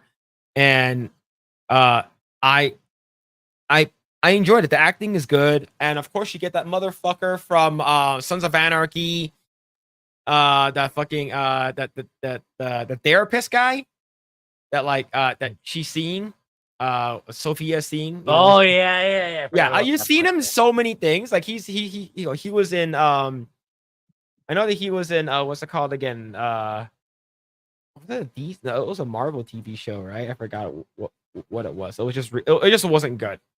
It just wasn't good. I think it was yeah, I think it might have been in like Luke Cage or something like that. I don't know, but I've seen that guy many times already. And overall, I think this episode's pretty good. I think that the first episode was better because I had low expectations for it. I think the first episode was better in terms of that. This one just has a lot of characters, a lot of intrigue back and forth and stuff like that. It's still a pretty good episode, and I'm looking forward to seeing the next one. Now, I think how he got away by, putting the blame on that bald bodyguard. Mhm. Right. I think how it was done was sort of stupid. Where they're like, he's sort of like, oh, what you want to go? You want to go? And then like he gets in like a scuffle, and then like he fucking like puts the knife in the other guy's coat. Yeah. It's like I think that was sort of dumb. But other than that, I think the episode was good. Yeah, I was gonna. Yeah, I think I know what he's gonna do. It's like it's starting to become a trope with these types of mob boss TV shows where that's how they typically write if they want to, subvert expectations and frame someone. It's like, yeah, he's gonna go for the guard. He's gonna make it seem like he's gonna go for the dog stamper because that's his name in like House of Cards. I don't know the actor's name. I know his name Dog Stamper in House of Cards, but like it's too obvious. So it's like it has to be the guard. So it's like, yeah, it's like he's gonna pretend so that the guard grabs him, and that's where he puts the knife in his pocket. And there we go. Yeah, I kind of predicted that one. Yeah, I am looking forward to seeing what we're gonna do with his what's it called, Victor, his driver. It's because we don't know who he is. He's an original character, so I wonder how it's gonna play out with him and his story. But yeah, overall, it's good. Like I haven't seen any like trailers for like, oh, the next time on the Penguin. Like I'm not sure. Yeah. Like if there was like a thing like a little like teaser or anything like that. But overall, I enjoyed it. Good. Yeah, looking forward to it too. At least it's mitigator for the Agatha, and I don't know. I hope Tomb Raider is decent at least, but given what we know with Netflix and like Phoebe, I don't know if Phoebe Waller-Bridge has a hand in this or just the live action one. But yeah, I hope it's decent at the very least. I'm not expecting amazing things with Tomb Raider, but I hope it's at least decent. It's like we still have Agatha, then I hope Tomb Raider will be good. Yeah. Let's see. Capitano says, how about Legend of Vox Machina on Prime? Never watched it. I know Phil Barassa is the character designer on that show, but I've never watched it. The only thing I watched in terms of animation on Prime is probably Invincible. That's the only one I watched. At least season 1. Yo, I don't know what happened to that. It's like season 2 just quietly went up and nobody was talking about it. I heard it got sort of woke in terms of like we do know that there's like gay characters, but like one of the characters ended up looking like it became that character became ugly in season 2, and I don't know. Like I've only seen season 1 because season 1 was like it was like oh shit, this is like the boys and was animated, right? That's how it felt like, but like with no like adult like nudity stuff. Isn't it just shows like the violence and like the I don't know. Did you watch that? I told you to watch season 1. Did you watch it? Yeah, I never got around to it. Season 1's good. Season 1 is good. So like I would say season 1 could be like a one and done kind of thing. Like I don't Okay. I didn't watch season 2 though. Didn't watch it. Yeah. Let's see. Someone said episode 1 was better, and I think it was Yellow Yeah. Flash or Razor Fist. Yeah, I agree. Yeah. Season 1. Episode 1 is better. I Yeah, think I do- episode 1 is better paced as well.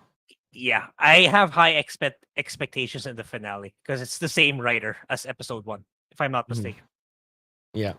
Sophia, the actor, was in Sopranos. She was awesome in Tony's Psycho Girlfriend. Yeah. I do like her. I think the actor that plays Sophia is really good.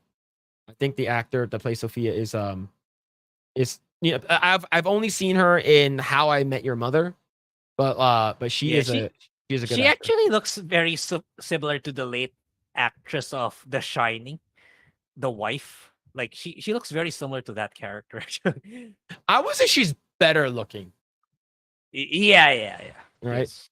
You know, she's But they definitely look better very looking. similar in my opinion. The actress of in The Shining. I know she just passed away recently. Yeah. Rest in peace. All right, here we go. Let's go ahead and talk about how Hollywood hates money and how they hate their fans. Grae, let's go ahead and talk about this article right over here. It is a long article. I'm going to try to like go through as much as I could, but this comes to us from Variety, and it says toxic fandom: how Hollywood is battling fans who are just out for blood. From social media boot camps to super fan focus groups. So, how do you feel about this? I'm assuming this is like an opinion piece, but Yeah, what do you but feel? Variety is notorious to be like pro Hollywood, pro Disney, and all that. So Mhm. not surprising that they made this write up, however long this may be. This article is. Yeah. This is a very long article. It's this guy fucking wrote like a fucking dissertation, man. This guy's gonna become a doctor one day. But yeah, okay, let's go and read a couple of the quotes right over here. Right. This is from Amanda Stenberg, right? This coming off of the Acolyte. It talks about the Acolyte and the Rings of Power mostly. And it does sort of talk about other stuff that happens too. But right over here, the Acolyte posted, she put, 8.5 minutes video of her Instagram stories of a Lucasfilm abrupt decision not to pick up the show for a second season, not just a month after the season 1 finale streamed on Disney Plus. Quote, "It's not a huge shock for me. Since the series was announced in 2020," she continued, "we started to start experiencing a rampage of, I would say, hyper conservative bigotry and vitriol, prejudice, a hatred and hateful language towards us." Right. And we already know that Lucas and Disney or whoever these people are, they're automatically said that you're going to get racist backlash, and they just sort of preemptively saying that already. So if we do criticize the show or the movie in any type of way, they'll just say, "Oh, they're just racist." Right. So like Grae, when it comes down to constructive criticism, do you feel like Hollywood doesn't give a fuck about that and all they want is toxic positivity? Yeah, absolutely. And it's starting to permeate into the games industry too. But yeah, it's not good. They're gonna continue to lose money. That's the thing. But the thing is, like for Hollywood, they always get backed by the large financial conglomerates like BlackRock, Vanguard, and it's State Street, etc. That's why they're like, it's okay to keep doing it because like we have these financial backers to be able to do it. But the same can't be said with the games industry, or at least it's not that bad. At least as of now, I still think movies and TV shows are more woke than video games. Mhm. But video games are not like at least video games they can't afford to keep doing that. Like especially case in point Concord. Like they shut it down in less than a month because like even though it's kind of woke, it's the money just wasn't there to continue to have it operating, so they couldn't afford to keep it running. But here it's like they're just it's to the point they're so used to the ESG financing already, Mhm. especially Warner Brothers with Suicide Squad and all their other recent content. Like the Penguin is really just a surprise diamond in the rough, but everything else is just like meh or really bad. So Yeah. I don't know. How do you solve this where you have financial backers just keep throwing money, they just keep throwing and throwing it every year, like hoping I that one day it's gonna be acceptable, something like I that. I would say they want a show that is woke, that has propaganda and biased messaging towards the quote unquote anti woke bigots online, and they want that show to succeed. They want that show to do really really well, right? But the thing is, if like whenever we tell them, how about you just hire good writers? Oh, that's racist. It's like what the fuck are you talking about, right? There's many reasons why the Acolyte failed, right? Writing is the primarily the one thing. I'm not even talking about Amanda Stenberg's fucking awful acting yet, right? It just Yeah. if the story was written well by competent human beings, I guarantee you AI can write better. Is it write me a really cool fan fiction about Star Wars and about two black twins, and then I'll probably be way better. Now the thing is, Grae, I'm gonna send you this in private chat. I can't show it just in case. But if Amanda Stenberg was wearing this the entire time in the Acolyte, do you think that it would have been successful? Yeah, I think I know what this one is. You tweeted this one. You got to see it. You got to zoom in and see it again. You got to see it again. Yeah, probably. It had a better fighting chance. It would have had a season 2. Yeah, It would have had a season 2. The thing is that, like I said, Disney is very good at hiding nice boobs. And they hate nice boob and nice butts, right? And that's the reason why in the Acolyte for Daphne Keene, they never showed her butt, is because, her butt is considered, not for the male gaze. And, like I said, as cringe as Amanda Stenberg is, she has some nice boobs, right? Yeah. And we also talked about this too for Little Mermaid, right? Halle Bailey has some big boobs, but they fucking cover that shit up. It's like, do they hate real people? But I digress. Let's go on right over here. In other words, the Acolyte was the highest high-profile target of toxic fandom, the catch-all term for when a fan criticism hurdles from good faith dissatisfaction into a relentlessly negative, often bigoted online campaign against either the project or its stars or creative leaders. In a franchise and economy increasingly dependent upon established audience devotion to drive the bottom line, the threat of toxic fandoms poisoning the enthusiasm has become a seemingly intractable headache for almost every studio, and it's only getting worse. Now, here's the thing. Back in the day, let's talk about early 90s, because that's where we grew up in, right? Early 90s, back in the day, there wasn't a lot of good movies, wasn't a lot of good TV shows around, right? We got, there's, out of like maybe, Beverly Hills Hillbillies, freaking Three's Company, the Andy Griffith Show, or even Gilligan's Island. Grae's like, what the fuck are you talking about, right? Like a lot of those as kids, no one like I didn't really watch any of them. Maybe Gilligan's Island, but like I didn't really watch it. The only shows that I actually started watching was like Fox Kids or WB Kids WB and stuff like that, right? But later on, when you start getting older, there are a couple of good shows here and there, but most of them aren't really that great. So we have a lot of few and far between, right? But where do we actually get really, really good shows that are like different from what we've seen? We pirate that shit from like Pirate Bay or torrent that shit, right? It's because here in the States, we didn't have a lot of good stuff that's from Japan. You didn't get to watch freaking Rurouni Kenshin or Samurai X or freaking Inuyasha or even Dragon Ball back in the day here without pirating that shit online. So now that we have, back then, since we have limited, we can only watch whatever we can. okay, let's not be too hard on it, is because this is the only Star Wars or only I don't know, Power Rangers or Lord of the Rings stuff we're gonna get. And but the thing is, we've been getting pretty good stuff. Now that we have an abundance of it, the audience, the ball's in the audience court now. Because we can there's billions of things for us to watch online. We can watch YouTube, Twitch, or whatever. We don't have to watch this garbage TV show. But the thing is that if you're going to watch garbage, at least make it good garbage. That's like, I can taste the shit, but the pretty good though. But like, don't quote me on that, right? But the thing is that we have the ability to say no. We're not going to watch your crap. We have the money. We're the audience. We're the consumers. So the thing is that we have every right to be upset because we are using our money and our time to watch your garbage. Yep. So yeah, man, it's yeah. So this goes on, and it doesn't just talk about Acolyte. It also talks about The Last of Us, House of the Dragons, and stuff like that. But the thing is that sometimes toxic fandoms have reactively a House of the Dragon episode featuring two females kissing. Look, the two females kissing in House of the Dragon wasn't really a big deal. It just out of nowhere. Like, what the fuck? Yeah, it wasn't in the books at all.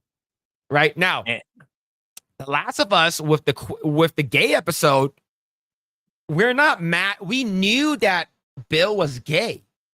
Yeah, we knew he's gay as fuck. Right? He probably had monkeypox when he died. But the thing is, you ruined his. You took one episode, you killed him off. Versus where you can make his story a lot better and a lot longer throughout the show. We talked about this at length before. yeah. So yeah, and then it talks about The Last Jedi and how like we bullied Kelly Marie Tran off of the internet. We talked about the Marvels, the boys, and stuff like that. The Marvels, was it woke? A little bit. Just sucked. Yeah. Right? Like the only part that was woke was wasn't there like a I only remember Black Girl Magic. Yeah, to be honest, it wasn't really considered woke. It's just really bad. It just sucked. It just sucked. Right? The boys, yes.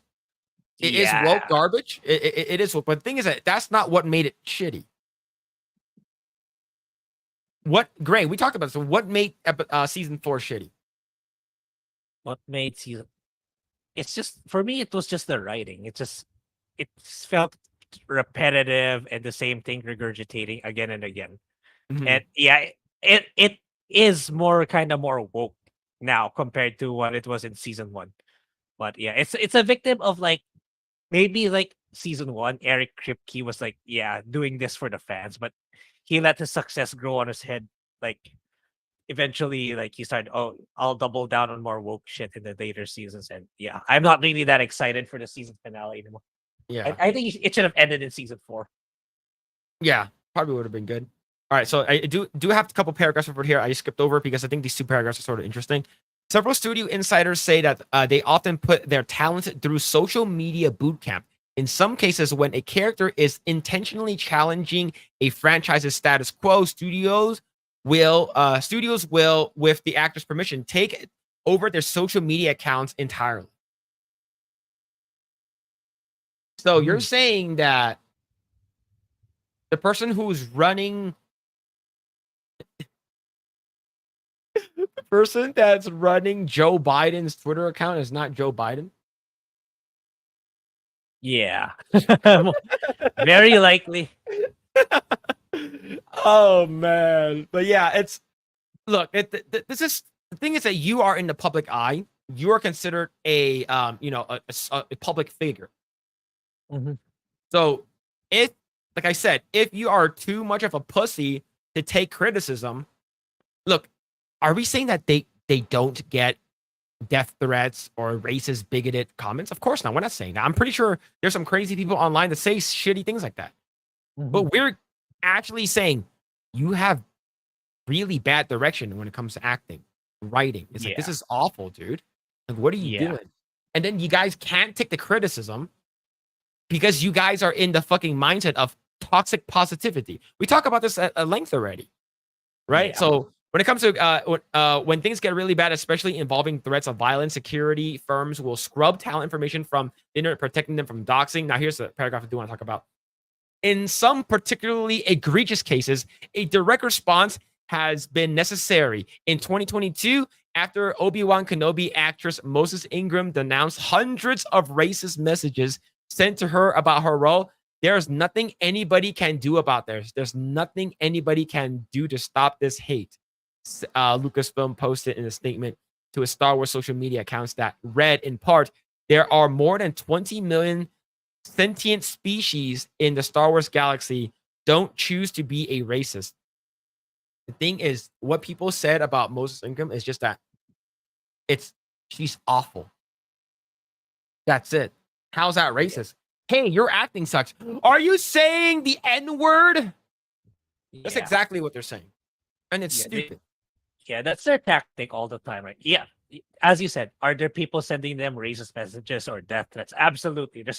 It's the internet. There are a lot of crazy people. But like many other people in Hollywood who doesn't know how to filter which is the feedback that they should take and which they shouldn't. They just associate all the negative feedback into one group. That's the thing. That's why they never improve. Their products never get better. And this is gonna continue because they refuse, and for some reason they keep getting more projects because, as you say, they're in their echo chamber of positive toxic positivity. And I just hope that, I don't know, how do you counter these kinds of, in this situation where like they keep getting new projects because they keep getting funded, but they keep sinking further and further into debt. They keep going the red in exchange. So I don't know. There has to be at some point, the money just needs to stop flowing. Yeah. Okay, last paragraph right over here. This one's important as well. There's one other way to handle toxic fans on the internet. Stay off of it. Quote, I'm not online, so I'm protected, says frequent Marvel star Elizabeth Olsen from WandaVision. Generally, it's a lot of positive experiences of making kids happy. I ignore the other stuff. Now, here's the thing. I don't think anyone had an issue with Elizabeth Olsen. I think WandaVision was okay. Right? I would say the reason why she wants to stay off the internet because she doesn't want us to stare at her nice boobs. Yeah, I think it's an ultimate crime. I need to see him right now. God damn it! And I think Elizabeth Olsen's one is like the Daisy Ridley in Lucasfilms, like the way they handle themselves. Sure, they don't have they're not the most prominent of stars right now, but at least they're handling their PR very well compared to many other people in Hollywood. At least I'll give them that. Yep, that's true. All right, let's go and read the comments right over here. Speaking of Amanda Stenberg, has Grae seen the most recent picture? Yes, he has. Yeah, and we basically zoomed in on it and make sure that those are real. And yes, they are, because we're professionals here, and we know what real boobs and fake boobs look like. The millionaires complaining to meet billionaire standards, isn't that some sort of isn't that the same for the last 7,000 years? Yes. And then once they become billionaires, they stop complaining, right? Sort of like Bernie Sanders. We got to stop the millionaires and the billionaires, right? He sort of, because he wasn't a millionaire yet. The millionaires and billionaires are ruining the United States. I am once again asking for your help. Please donate and buy my book, right? And then once he became a millionaire, he says, the billionaires are ruining the United States. He basically stopped saying millionaires because he already is a millionaire. He's a millionaire now, so he can't say that anymore. Let's see, are any of Grae's female coworkers talking about Manny Jacinto's Vogue Philippines issue? Oh, we gotta see that. I'm one of the 3 people who even know what Acolyte is here. All right, let's go and check. Manny Jacinto, Vogue Philippines. Is he still fighting for the season 2 of the Acolyte? I don't think that it's. I think it's more for if those girls are thirsty for Manny Jacinto. Yeah, I don't think they know who he is, man. Let alone the acolyte. Let alone the acolyte, man. Like even Star Wars as a whole, it's a very niche brand. Yeah, a lot of people know it, but there's it's a very isolated fan base overall. And especially with what Disney did with the IP. I think there are a lot less fans right now of Star Wars here too. When did men start dressing like bitches? Around a decade ago, when ESG started to be, was starting to grow in popularity. Is he wearing pajamas? Yeah, looks like it. That's sort of gay. Yeah. That's sort of gay. All right, get that gay man off my screen. Who was the CIA guy who said that we write who said we write the headlines? I don't know. I'm not sure. Even the audience they target with this garbage doesn't buy the product. Yes. Right? The thing is that they're only a part of the culture war. They don't really care. They don't really care. See, I had DuckTales, Chippendales, Rescue Rangers, Tailspin, Darkwing Duck, Animaniacs, Tiny Toon Adventures, Transformers, and watched Rambo animated series before going to junior high in my freshman year. Man. What's going on, Mo Zamboni? How's it going, man? Hope you're doing well. Ubisoft went full pedo puff diddler. Grae, have you been keeping up to date with the diddler? No, that one I haven't. That guy needs to be locked up forever, dude. Holy shit. That guy needs to be locked up, man. Like they're gonna Epstein him, but that guy needs to be locked up, man. It's crazy. Do you want me to tell you in sort of like a short, like what happened? Yeah, sure. Okay, a couple of years ago, there's a video that surfaced where P. Diddy was seen running down the hallway with a towel on, and he fucking smacks the ex-girlfriend. Smacks the ex-girlfriend, Cassie, and fucking drags her away, right? Mm-hmm. So after that, they started investigating him a little bit more, and then they found out that like he had like guns, and he was like sort of like trafficking people, and he had like guns with him that are like with the serial number like removed. So that's a felony right there, just at least for the gun charge, right? And that's per gun.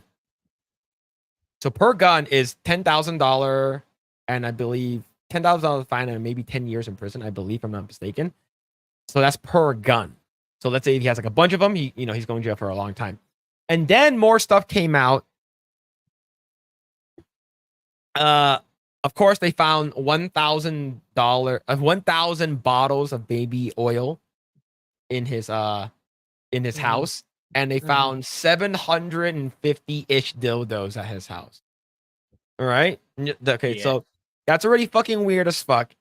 And then you get allegations that are starting to come out, and this is 120 new allegations on top of what we already know. So the youngest of his victims is a 9-year-old boy. And basically what he does is his parents or these people, these scout talent agencies for his production media group would bring the kids in, potentially be like a celebrity or superstar or rapper. Oh, you're going to be the next, rapper, Usher or whatever, right? You're going to be the next Justin Bieber or whatever. And what happens is that their parents leave and they do a casting couch with the kids. So casting couch, you know what that terminology means, right? I'm just assuming they're like gonna audition or coach, mentor. They get raped. Yeah. So they basically they either get raped or they get forcibly like given blowjobs, and it's not just to P. Diddy's, but to people with him.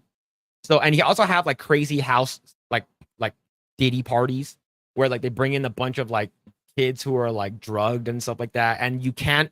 And the thing is that you can't get invited to these, like you can't be a part of his group if you don't drink this this drink that he provides you that's laced with like stuff that can knock you out. So one of them is like a 9-year-old boy, 13-year-old girl, 15-year-old girl, 16-year-old girl, and these are all the ones that are reported.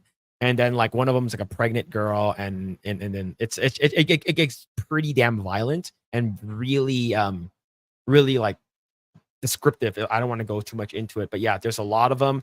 And Justin Bieber, I believe, was one of them. Because I believe what's it called again? Who's that bitch? Ellen DeGeneres. Ellen DeGeneres, quote unquote, discovered Justin Bieber, and then she introduced him to Diddy, and Diddy Diddler fucking diddled him. Right. So yeah, it's pretty crazy. And it's most likely he's probably gonna get Epstein because he's tied to a lot of people. Like a lot of people. Like it's funny because I saw a recent like Zoom call between, or like some kind of a FaceTime call between LeBron James and Diddy, and LeBron says, "Ain't no party like a Diddy party." I was like, oh no. Oh no, dude. But yeah, it's pretty fucking disgusting, man. Usher was the one that discovered Justin Bieber. No, I remember it was Ellen DeGeneres was the one that she said she discovered him in a video. That because he was like 8 or at the time when he was like drumming. But I remember it was a long time ago. But yeah, that's what she said. I'm not sure if that's true. But yeah, man, it's pretty bad. It was going to Niagara. How's it going, man? But yeah, so most likely I think that Diddy is going to get diddled, and he's going to be what's it called again? It's gonna be done. It's gonna be done for him. What's it called? You've seen him with fucking Kevin Hart, Usher, a lot of people. A lot of people are tied with him. Let's see.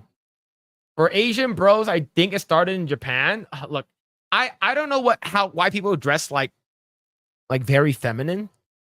Like men should be masculine, okay? Men should be men. Okay, Bieber's bumhole can fit fit Pringles can. Man, Jesus. Ellen was the one that boosted Charisse Papengo. Who's that? But Rain, we already talked about that before. The one who transitioned from a woman. Oh, that one. Okay, I don't need to see that again. All right, Capateño, stop it. Stop it. All right, but yeah, let's go ahead and talk about our next topic right over here. So this is from the Hollywood Reporter, and it says, "Is Disney bad at Star Wars?" What do you think, Grae? Don't say. An analysis. Do you really need one at this point? You don't need an analyst to know that. Yes, absolutely. And yeah, actually, I'm curious what their next projects will. They're kind of mum about it after the Acolyte. We haven't heard anything after the Acolyte. I have no idea what's next after the Acolyte, actually. And A Mandalorian and Grogu movie, I believe, is the next thing. I think that's still or is it coming out next year? I think it's still a ways off. And there's rumors that 26. Maybe 26. Yeah, so Lucasfilm is not gonna release anything at all until 2020. Like that's a lot of idle time. And like Daisy, and there's rumors circulating that Daisy Ridley's new trilogy is canceled apparently. Maybe it'll get. I don't know. I don't know if they're gonna try to turn things around like Marvel or. Yeah, I don't know. I can't really say right now, but yeah, it's Disney Star Wars right now. It's never been worse, and I'm not seeing any form of improvement. At least Marvel, you can see them trying, even though it's arguably not really the best approach, but still, at least they're trying compared to Lucasfilms. Yeah. Oh yeah. So yeah, someone says Skeleton Crew. Yes, I remember. Yeah, right. Yeah. I completely forgot about the Guardians of the Galaxy. Until chat mentioned. The Goonies, Space Goonies. Oh man. Okay. High budgets, scrapped projects, fan backlash. It's been 12 years since Disney bought Star Wars, and its galaxy far, far away arguably has too many broken toys. There's an exchange in Star Wars Force Awakens when Rey and Finn are fleeing from the stormtroopers and searching for a way to escape. Rey spots the legendary Millennium Falcon, declares it looks like garbage, and then quickly reconsiders the garbage will do. Increasingly, the attitude some fans have about Disney Star Wars programming. Look, we all know this isn't fantastic anymore, but Star Wars is still Star Wars, and therefore it will do. No, I think a lot of fans is saying it's not Star Wars and it won't do, and we will not watch your shit anymore. Yeah, that's the thing. It's like the recent arguments with Star Wars content. It's like they're saying the critics or the shill media saying it did all right for a Star Wars, but the thing is, all right is not a good enough performance for a brand as big as Star Wars. It has to do gangbusters. It has to do really, really well. Like, there's a reason why the 1 million copies of sales in Star Wars Outlaws is perceived as terrible, whereas in a smaller IP that's considered really good. But it's because the Star Wars IPs, it's so massive, it's so highly perceived at least before, and very expensive as far as I know. I think Ubisoft lost. Like that's the next game that brought Ubisoft to where it is right now, next to Skull and Bones, I imagine. Like if it costed them around 850 million, according to Endymion, it costed them 850 for Skull and Bones. I imagine it's around 500 maybe to 600 million dollars for the Star Wars Outlaws. Because like as per a video I watched this morning, it's like if you hold any of these major IPs, any of the Disney major IPs, if you don't perform to a certain level, you have to pay Disney a shit ton of penalties. So yeah, in summary, this is a very, very high profile, expensive brand. So doing all right is not enough. Definitely not enough. So yeah, to be fair, Disney Star Wars shows and movies refrain far from space junk. Their titles typically get glowing reviews from critics and generate box office returns and streaming ratings that other studios would envy, though at a high cost. Now, here's the thing. How many movies Star Wars has made that's over $1 billion? Right? I think probably just the sequel trilogy. Everything else was like whatever's, right? I don't think it made $1 billion. But I do know that it cost a shit ton of money to make them anyways. And I know we do know that Solo lost a shit ton of money. Like no one watched that garbage, right? No matter how good people thought Rogue One is, people didn't show up too much as they did for the sequel trilogy. And in terms of TV shows, the only one that was considered good is Mandalorian, and it's only that season 1 and 2 and Andor. But Andor no one watched it. But in terms of numbers, I would say only Mandalorian probably did the best because of Grogu, right? Because that's a very good, merchandise placement, right? So it's going to continue. So let's run through Disney's Star Wars legacy from Day Force Awakens to Acolyte to see what the conclusions might be drawn. Because several aspects of the company's track record immediately look shaky, the 5-movie franchise that halted after the box office returns trended the wrong direction. 6 live-action TV shows, just one has been a multi-season hit, which is Mandalorian. A startling number of projects put into development and then abandoned, like Starship on Bracca, and one a wildly ambitious role-play hotel that closed after a year. Yeah, and that's huge. The Galactic Cruiser was a lot of money went down the drain. Yeah, I forgot about that one already. Even though that wasn't that long ago. The Star Wars Hotel, $6,000 a night. That's crazy, dude. It's an experience. Now, here's the thing. I have dumb people, my dumb friends, who voluntarily paid for it. And they said it was the best experience they had in their life. Sure. I'm like, that's a lot of money a month. And they stayed there for a week. Holy a week times 7. $6,000 times 7. Like, how much is that? Yeah. These people have a lot of. Here's the thing: they don't have any kids, though. Okay. They are people who are like they have a lot of money, but they are woke people who don't have kids, right? Okay. That makes a lot more sense. These are your Disney adults. Yeah. These are the adults. Why are there so many kids here at Disneyland? Why are there so many kids? Oh my god, the Dinkers? Yeah, the Dinkers, man. see, it raises a question: is Disney kind of bad at Star Wars, or is this a case where a very high bar or for success combined with passion that fandom's gripes tend to obscure what is otherwise a hugely popular, lucrative franchise? Let's take a closer look now. If you actually scroll down, because I went through this earlier, like always, they are blaming the fans. Right? They're basically blaming the fans, and they're saying that it's, and if you go all the way down, it basically says, in short, you know, let's see if we can find it, because this is a very long article, right? It's the I believe I'm not sure. Okay, right here, basically. Is Disney bad at Star Wars? On balance, no. Disney gives the Star Wars fans what they wanted for decades. A lot more Star Wars from different visionary filmmakers, and some of it has been terrific.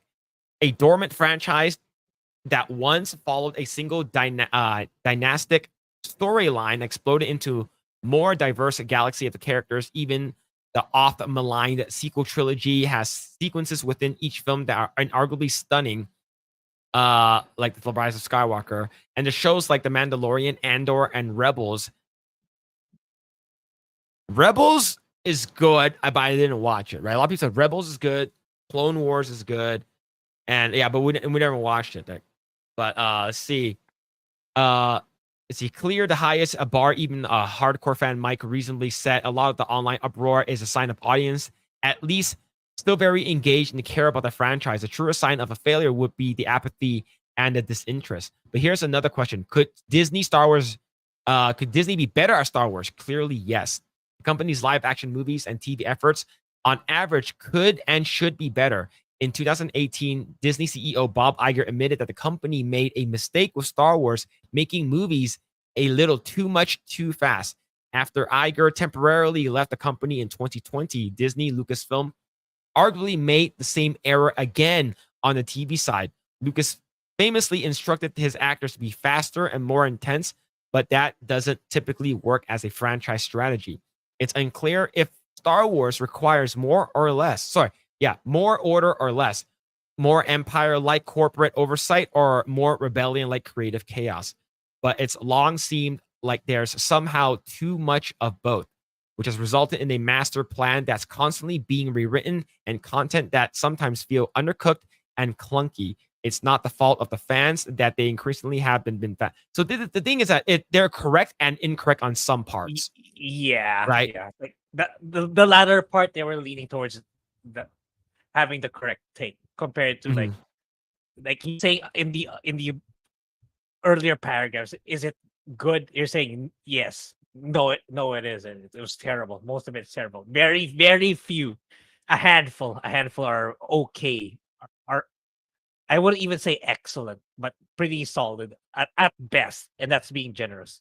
But the part where you said like, can it get there? Clearly, yes. Okay, fine. Okay, at least you recognize that it could be better, but it was never good to begin with, especially like The Last Jedi and The Rise of Skywalker. It just kept going downhill mostly after that. And yeah,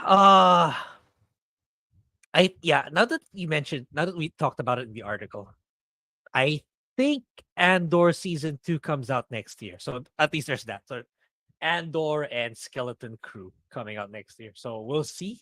We'll see. Maybe they there's also hope for Lucasfilms to make better stuff.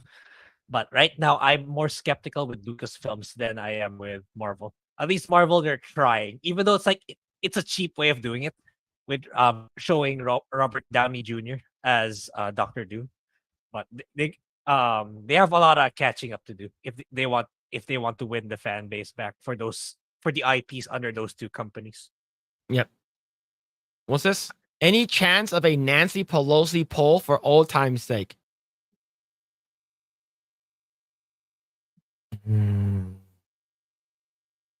Maybe. All right. Let's go and read the comments right over here. Present day Disney is horrible with Star Wars. Agree. I definitely agreed.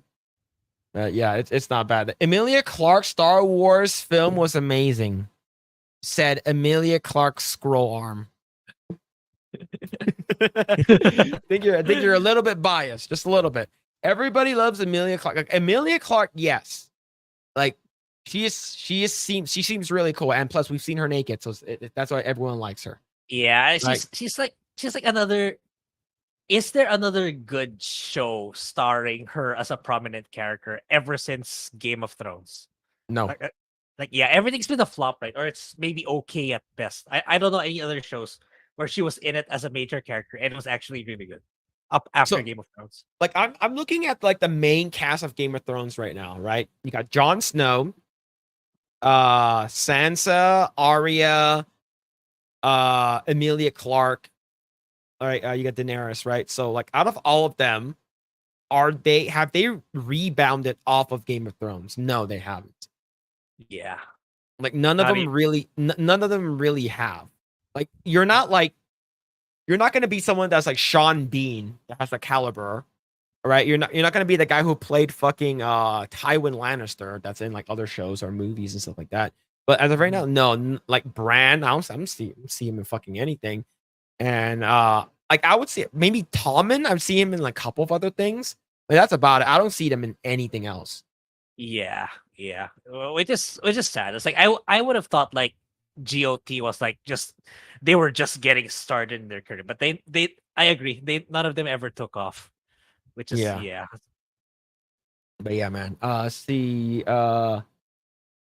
Disney Star Wars owes so much to Grant Imahara for his work on when he was worked on it as the child for the Mandalorian before his untimely passing in July. Yeah, Grant did a lot of stuff, not just for Grogu, but even like he goes all the way back to episode 1. Like Grant has done so much for Star Wars. Like he did all of the animatronic stuff too, like most of it at least. But yeah, it's pretty crazy. Yeah, man. Rip Grant Imahara. I met him a couple times. He's a pretty cool dude. Let's see. I want to live in the parallel universe where Disney never bought Star Wars. That would have been amazing if that was the case. Yeah, agreed. Yeah, man. But that would have been crazy. But all right. See.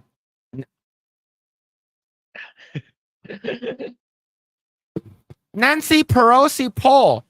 No, baby, no. You want a Philippa Chan poll. Philippa Chan poll polish. So good. So long. Very long time for you, big boy.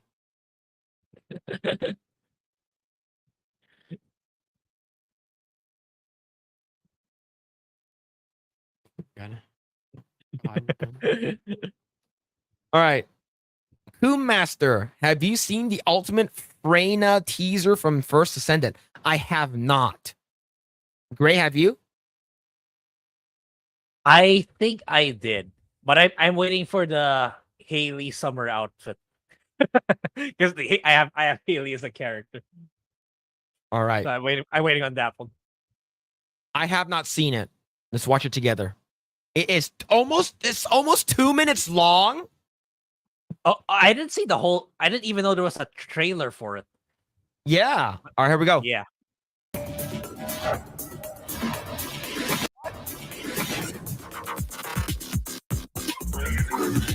I'll dissolve you all.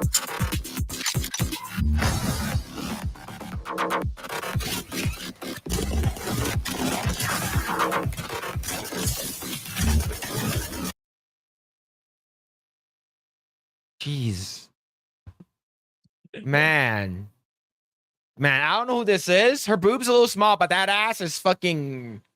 She got that fucking bakery.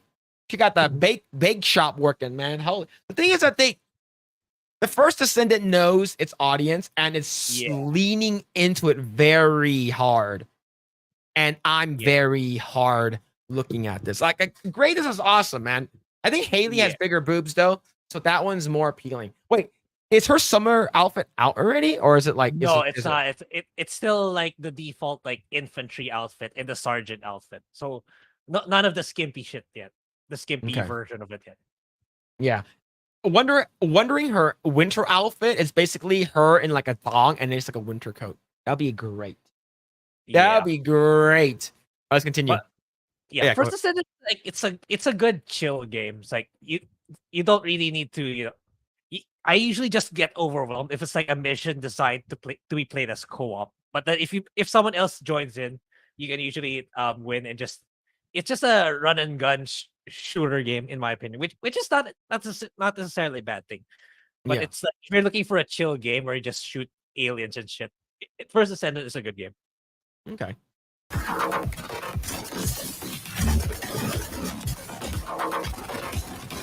Game looks pretty good.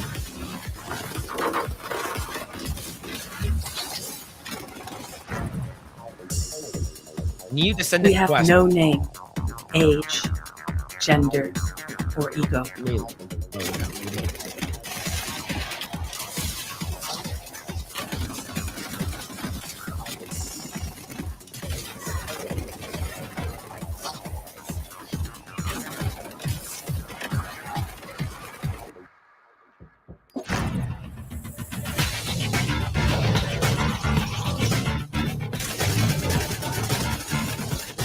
Here's the thing, like, I haven't seen one ugly character yet, Yep. right? Like, I haven't seen like an ugly character, so that's the good thing. Like, every character I see is either badass or they're fucking hot. Mm-hmm.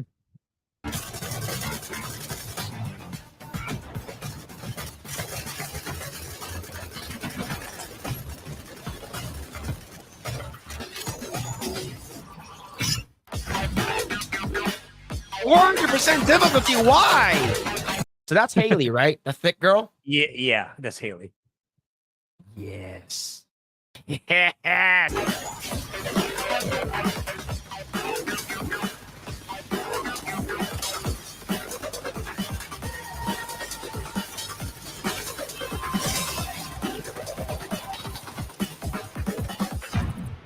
Halloween themed skins. Oh, here we go.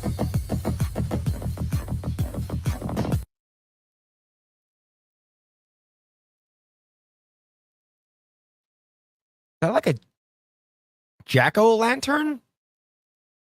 Yeah. Yeah, looks like it.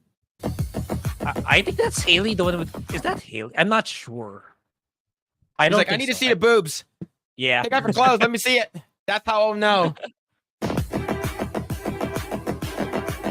Oh, that's pretty cool. The blood chair. That's pretty cool. Yeah.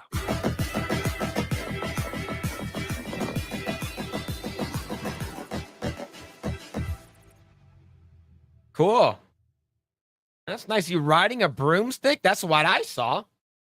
That's what I saw. Oh shit! But look at that ass, though. Look at that ass. All right, someone sent us something on Discord on my culture section. Let me see what it is. Is that the actual Is that the actual thing? All right. Let's see. All right, here we go. So I guess this is the actual trailer to like another trailer for it. Let's see. Rage, money, power, and big.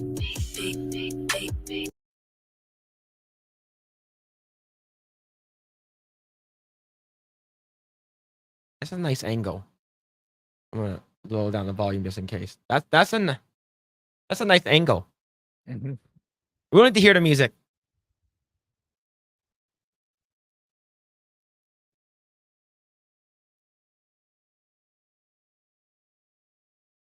This is why the Eastern developers are winning. This used to be Mortal Kombat. The one on the right looks like Yeah, like Jade. Jade. Yeah. Yeah. Yo, that's crazy. Mhm. That's that October 10th. Damn. It's a good game. Looks like a good game, Grae. Man. But yeah, but yes, will I be getting the First Ascendant bunny figure? There's a bunny figure? First Descendant bunny figure. How does it look like? Grae's like, let me get the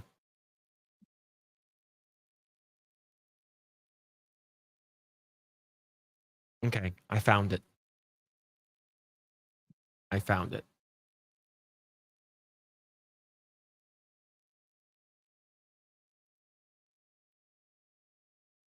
What'd you think, Grae? Pretty good. It looks small though. Yeah. It Yeah, looks it small. it looks small. I can't fondle it with my fingers. I need like it needs to be like a 1/4 scale. All right. It needs to be a 1/4 scale. But this looks like an early mock-up. Like an early, because you can, if you look at the cooch over there in the peck area, there's some like imperfections. And some of the materials aren't like done. You can tell like some of them supposed to be glossy. Yeah. I think I think her boobs are supposed to be popping out. They're not. So yeah, definitely some imperfections as of right now. You want that? I know you do, just JK. I know you do. But yeah, pretty good though. Pretty good. Yeah, this looks like just like a first edition of it. It's like, oh, we're trying this out to see how it works, and then we're gonna use like actual like good like some kind of like material to make it like a good resin or something. Yeah.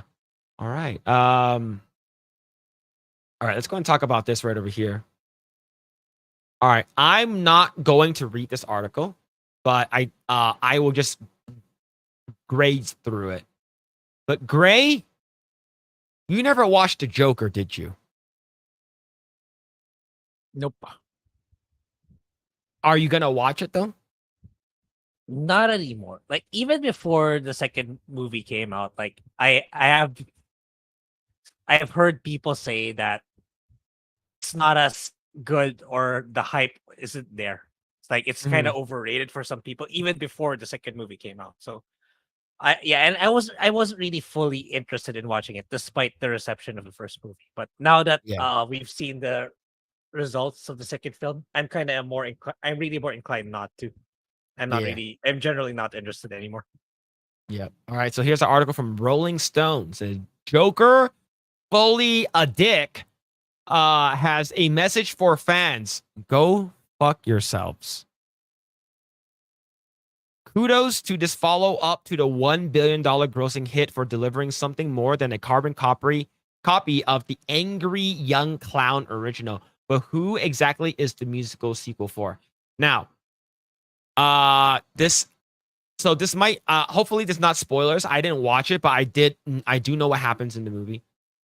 And this movie is a big FU to the original Joker fan, for the one that came out 4 to 5 years ago. Now, and let me tell you why. They deconstruct the character. Whatever you liked about the Joker originally is no longer there. According to what I heard, you barely actually see the Joker. You see more of Arthur Fleck. And according to what I heard from the third act, they completely destroy whatever you thought that was cool about the Joker. And I think this was done on purpose by Todd Phillips. You weren't supposed to like the Joker, the character the Joker, in the first movie. Right? It's because, Grae, do you remember when the first movie came out, they said that this is going to cause mass stabbings, mass violence because of, the rise of incels, and they're going to, shoot up the movie theater and stuff like that. Do you remember that or no? I recall vaguely. Yeah. So the thing is that, and then like there's even movie theaters where you actually go in and there are metal detectors. Right. And then a couple weeks later, Frozen 2, there was a stabbing in Frozen 2. Maybe they should have had a metal detector for that movie, but I digress. But yeah, you weren't supposed to like the character Joker, right? And that movie was like a weird one-off thing where DC was coming out with flop, and cock after year after year after year.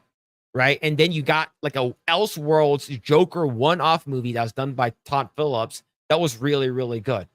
Right. Everyone loved it. It was one of the first rated R movies that hit $1 billion at that time. And it was massive.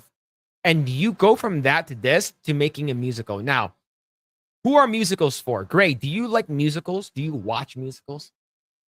I appreciate them when I see them, but I don't go out of my way to watch them. Like it's always like, oh, we're gonna go, like if it's a family occasion or I'm out with friends. Oh, let's watch this musical. Mhm.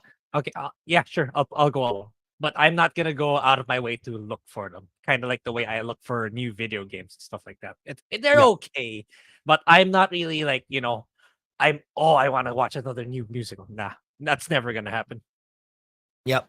So, the thing is, whether or not Todd Phillips wanted to make this movie to say "go fuck yourselves," to the fans of the original Joker, whether it's deliberately done or not, he did it anyways. Is because this movie got a shit ton of money made from the first one, and then they're like, "Yo, Todd Phillips, we're backing up the fucking dumpster truck of money. Do you want it?" And he's like, because he said that he wasn't gonna make it. He wasn't gonna make a sequel. And then a lot of money came, and then they're like, all right, let's make it so bad where it's unwatchable, right? I'm not sure that was done deliberately. According to what I heard, there are some good scenes in the movie, right? There's some good parts in the movie. Whatever. According to what I heard, Lady Gaga actually did a pretty good job, and Joaquin Phoenix is, of course, he's really really good at what he did. But in terms of story wise, it was pretty bad, right? I watched Jeremy Johns' review. T-1 day, you'll forget about it. Right? A Moist Critical, he's pretty lenient on his movie stuff. He said this is really bad. And it's, imagine there's a serious scene, and often someone is like, "Oh, there's a serious scene." You're like, "The fuck was that?" And you're like, "Nothing." Anyways, I was having a hard day, and then we're having a hard day. It's just like, what's happening? So that's basically there are scenes like that in the movie where it's like there's a serious, the serious scene, all of a sudden they start singing. And it's like mumble singing, not actual like singing. And the thing is that Joaquin Phoenix can sing. He did Walk the Line. Of course, Lady Gaga is a phenomenal singer, whether you like her or not. And then this is going to be a spoiler a little bit. Harley Quinn, which is her character, does not like Arthur Fleck. She likes and loves the Joker. So according to what I heard, this is a spoiler. 3, 2, 1. She tries to fuck the Joker out of him. Like, I heard it's weird. That's I don't know why you would do that. And then the third act, he goes to prison and he gets raped by a prison guard. To get the Joker out? I don't know about that one. He just all I know, like in the third act, he gets raped by a prison guard. A dude later stabs him. Arthur Fleck Joker dies, and then he puts the red paint or blood on his face, and he becomes a new Joker. I don't know what the fuck. I'm not sure what the fuck that is, but there's a Harvey Dent in the movie and stuff like that. I guess he's the district attorney and stuff like that. But overall, you weren't supposed to like the first movie. Grae, you didn't watch it, so I'm the first one was really good. It was well done. It was like a slow burn. It was paced really, really well, because you don't know if Arthur Fleck imagined all the things that he did or he actually did them as the Joker. We're not sure. This movie sort of just like, oh, whatever you thought the first movie, fuck you. And I think it is sort of a fuck you to the fans of the original.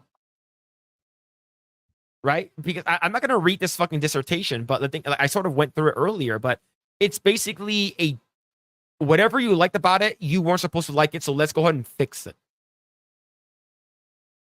But yeah. He basically, you get very, very little Joker time. Most of it's Arthur Fleck and him being a pussy. Now,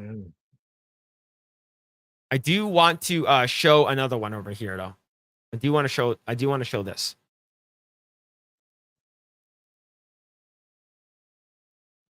Did you see this already? Cinema Score gave Joker a D. All right, I'm not sure if it's if it was that bad. Maybe your expectations were set really, really high, and that's the reason why when you saw it, because I heard people actually left the theater too. All right, when people saw it, they're like, ooh. And here's the thing. The first movie cost like $50 million to make or something like that. pretty Mhm. cheap. I think this Mhm. movie was like 200. Good. Yeah. Yeah. You want And to see something? Yeah, go ahead. yeah, I read your tweet about like it's trending in the same way as Morbius. So not a good sign. All right, here we go. Cinema score for Joker, a Foley, a Dick, D. Morbius, C plus. Oh, And this was Morbius rated this is a higher. meme. Yeah, this is a meme movie where they re-released it because of the memes, and it Yeah. didn't do anything. Sony lost money doing that. Madam Web, also a C plus. Oh, okay. Yeah. Oh, it's that So, bad, huh? yeah. Here's the thing: is the Joker better than Madam Web? I'm pretty sure it is. At least we got to see Sydney Sweeney in Madam Web, in my opinion. Okay. Yeah, now that mentioned it, I think the reason why it's D because of what came before. Because they set their expectations so high. Mhm. Whereas Madam Web, people knew it was gonna be a shitstorm. It was gonna be a disaster. I think that's why this led to be like it's different when you even though it's a new IP, you know it's gonna suck. There's a it hits different when there used to be something really really good and then the sequel suddenly nose dives really hard, even Yep. though generally speaking it's actually better than this supposed new crap. So I think that's what happened here. Yeah. Like, how can you go from $1 billion to like, they're saying that Morbius, like, it's getting the same box office as Morbius and Madam Web. That's like $50 million they're getting. Opening weekend, $50 million, dude. That's pretty damn bad, man. Now, I'm going to go ahead and bring up the Rotten Tomatoes for Joker Part 1. All right. So we have 68 and 89. Right, pretty damn, pretty damn good overall. Of course, the top critics didn't want to like it. Like I said, you weren't supposed to like this movie. That's why the critics says, don't watch this movie. You're not supposed to like this movie. All critics 68, and of course, all audience is 90 verified audience. Now, I'm gonna go to traverse my way to this one right over here. You already see it. God dang it, you already see it right over here. 33 to 31. The fans and the critics unanimously agree that this shit is a pile of excrement. Man. Yeah. So this movie is not even get back its money. I don't think so. Yeah, Remember, especially if it costs that much. Yeah. Joker 1 made $1 billion without China. This movie, I'm not sure if it's gonna be released in China, but no one's gonna watch this garbage. But yeah. Grae, do you think it based off of what I told you, do you think it's considered a big FU to the fans? Yeah, kinda. Like, uh I think this is like another Eric Kripke situation where I forgot the name. Todd, what's the name of the showrunner? Todd Phillips, the Todd director. Phillips, the Mhm. director. Sorry, yeah. Yeah, I think maybe he got the success over his head. Well, I don't blame him for taking a money because I think that's what inevitably will happen. Like, you have this diamond in the rough show where all the other shows were on mass decline or underperformed, and you have this one unique outlier that did really really well that never meant to have a sequel. So what Hollywood will inevitably do is like, okay, give him, just keep giving him more and more money until he just says yes to make the sequel. Mhm. Then that kind of, not only did he got more money, but it also elevated his ego to a whole new level. So that will inevitably get him. Okay, I'll just give a fuck you to the fans. Since I'm popular now and stuff like that. So Yeah. that's kind of what happened here. Yeah, I agree. But some people also said, like one person mentioned in the chat, this Todd Phillips could have been like, I told you I didn't want to make a part 2. So I'm gonna purposely ruin this Joker IP. And Yeah. that if that's what he did purposely, then yeah, then you did a good job, right? Take Yeah. your money and laugh. He's like, I'm gonna make a shitty thing. I'm gonna make a musical. Here's the thing.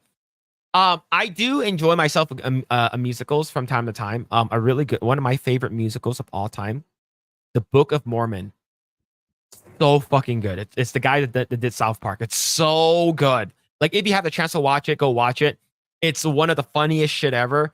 But yeah, Book of Mormon is really good. And I watched Wicked before, and I've seen like I haven't watched Greatest Showman or anything like that, but I did watch a couple of things stuff growing up with. But the thing is that like this one is just a lot of people say it wasn't good, and Gary said it wasn't good. A lot of people that I trust says it wasn't good. So I'm gonna save my money and not watch this shit. Yeah, Grae, now you're like, yeah, I'm not even gonna watch the first one, but the first one is good though. If you do have a chance, go watch the first one. But yeah, the first one is pretty damn good. All right. But yeah. Yo, what's going on? Big Z Video Games. How's it going, man? Let's see. Let's go back up. Let's see. I'm never paying to see another movie again. There are ways for you to see movies without paying for them. There are a lot of ways. Yeah. A lot of ways for you to do it. But yeah, let's see. I just found one of those bunny figures for $70. Man, pretty sure you already bought it. Warner Brothers forced to punch themselves in the face by the deep state. That's funny. Hey, Eggroll. Joker first Joker was a massive success for the wrong reasons. The sequel is their attempt to correct that misinterpretation. Yeah, I think so. Yeah, I think you could be right. Say, I'm so glad I have seen honest reviewers. This chunk of the internet saved me so much money. Most of it isn't even worth the pirate. Yeah. The thing is that like, in order for you to like legitly pirate stuff now, you need a VPN, and it's like, it's not free. Pirating before, we used to use like Napster, LimeWire, Kazaa, or something like that. Like all of that stuff, like it's free. You don't need to download anything. Everything is done from the internet.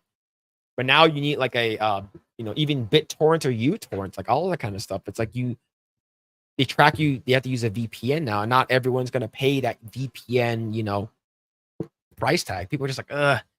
But the thing is that if these studios made it easier for us to go watch the movie at a comfort of our own house, we would pay for it. Like pirating musics and stuff like that, like we would definitely pay for that kind of stuff. It's just like that's why I think, what's that called again? What's that music program that everyone uses? Spotify. Everyone uses Spotify. Like I don't use it, but like everyone uses it. Yeah. The Todd is a terrible at sequels. Hangover 2 is one of the worst films ever made. Yeah, it is one of the worst ones. Is because I saw a lady boy and I didn't want to see that. Yeah, it was pretty bad. Yeah, Grae, did you watch Hangover 2? You should watch it. Yeah. Yeah, I did. Oh Yeah. fuck, man! A fucking lady boy, dude. Oh, that's why they call it Bangkok. Oh my god. Yeah.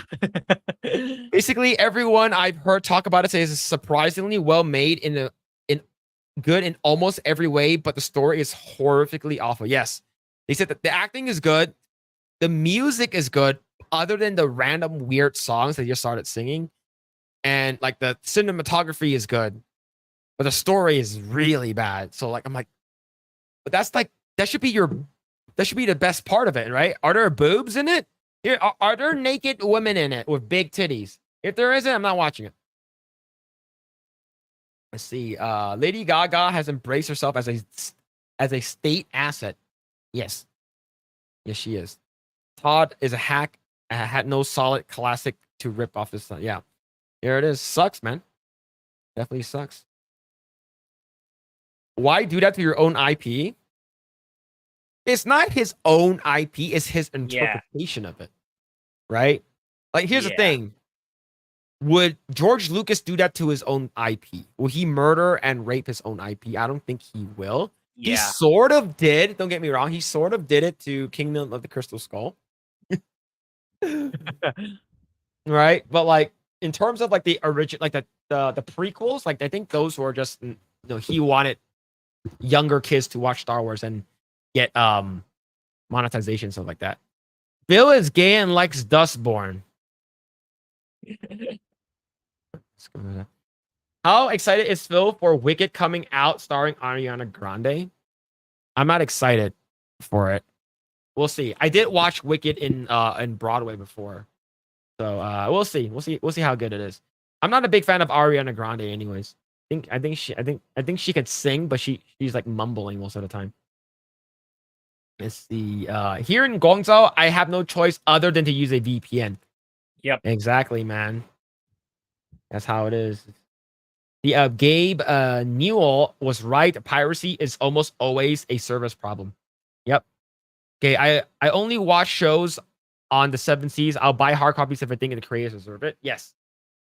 Most of the time, that's what I do as well, if possible. Because it's just a lot easier. I just go to the website, don't have to sign up for anything. It's annoying sometimes.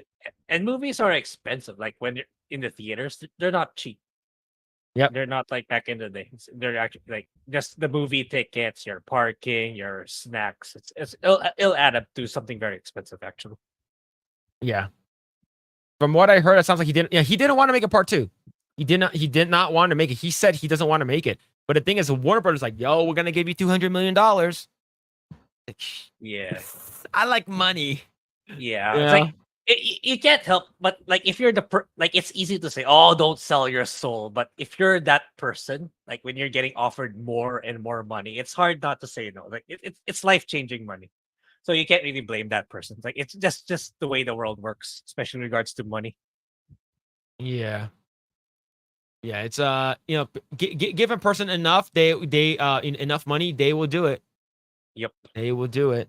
All right. Let's see. I've heard all kinds of rumors on Joker 2. Yeah, man. It's crazy. Let's see. I never liked Ariana Grande. Okay, I don't like Ariana Grande, but I do feel bad for her that she got like sort of like abused at Nickelodeon by Dan Schneider.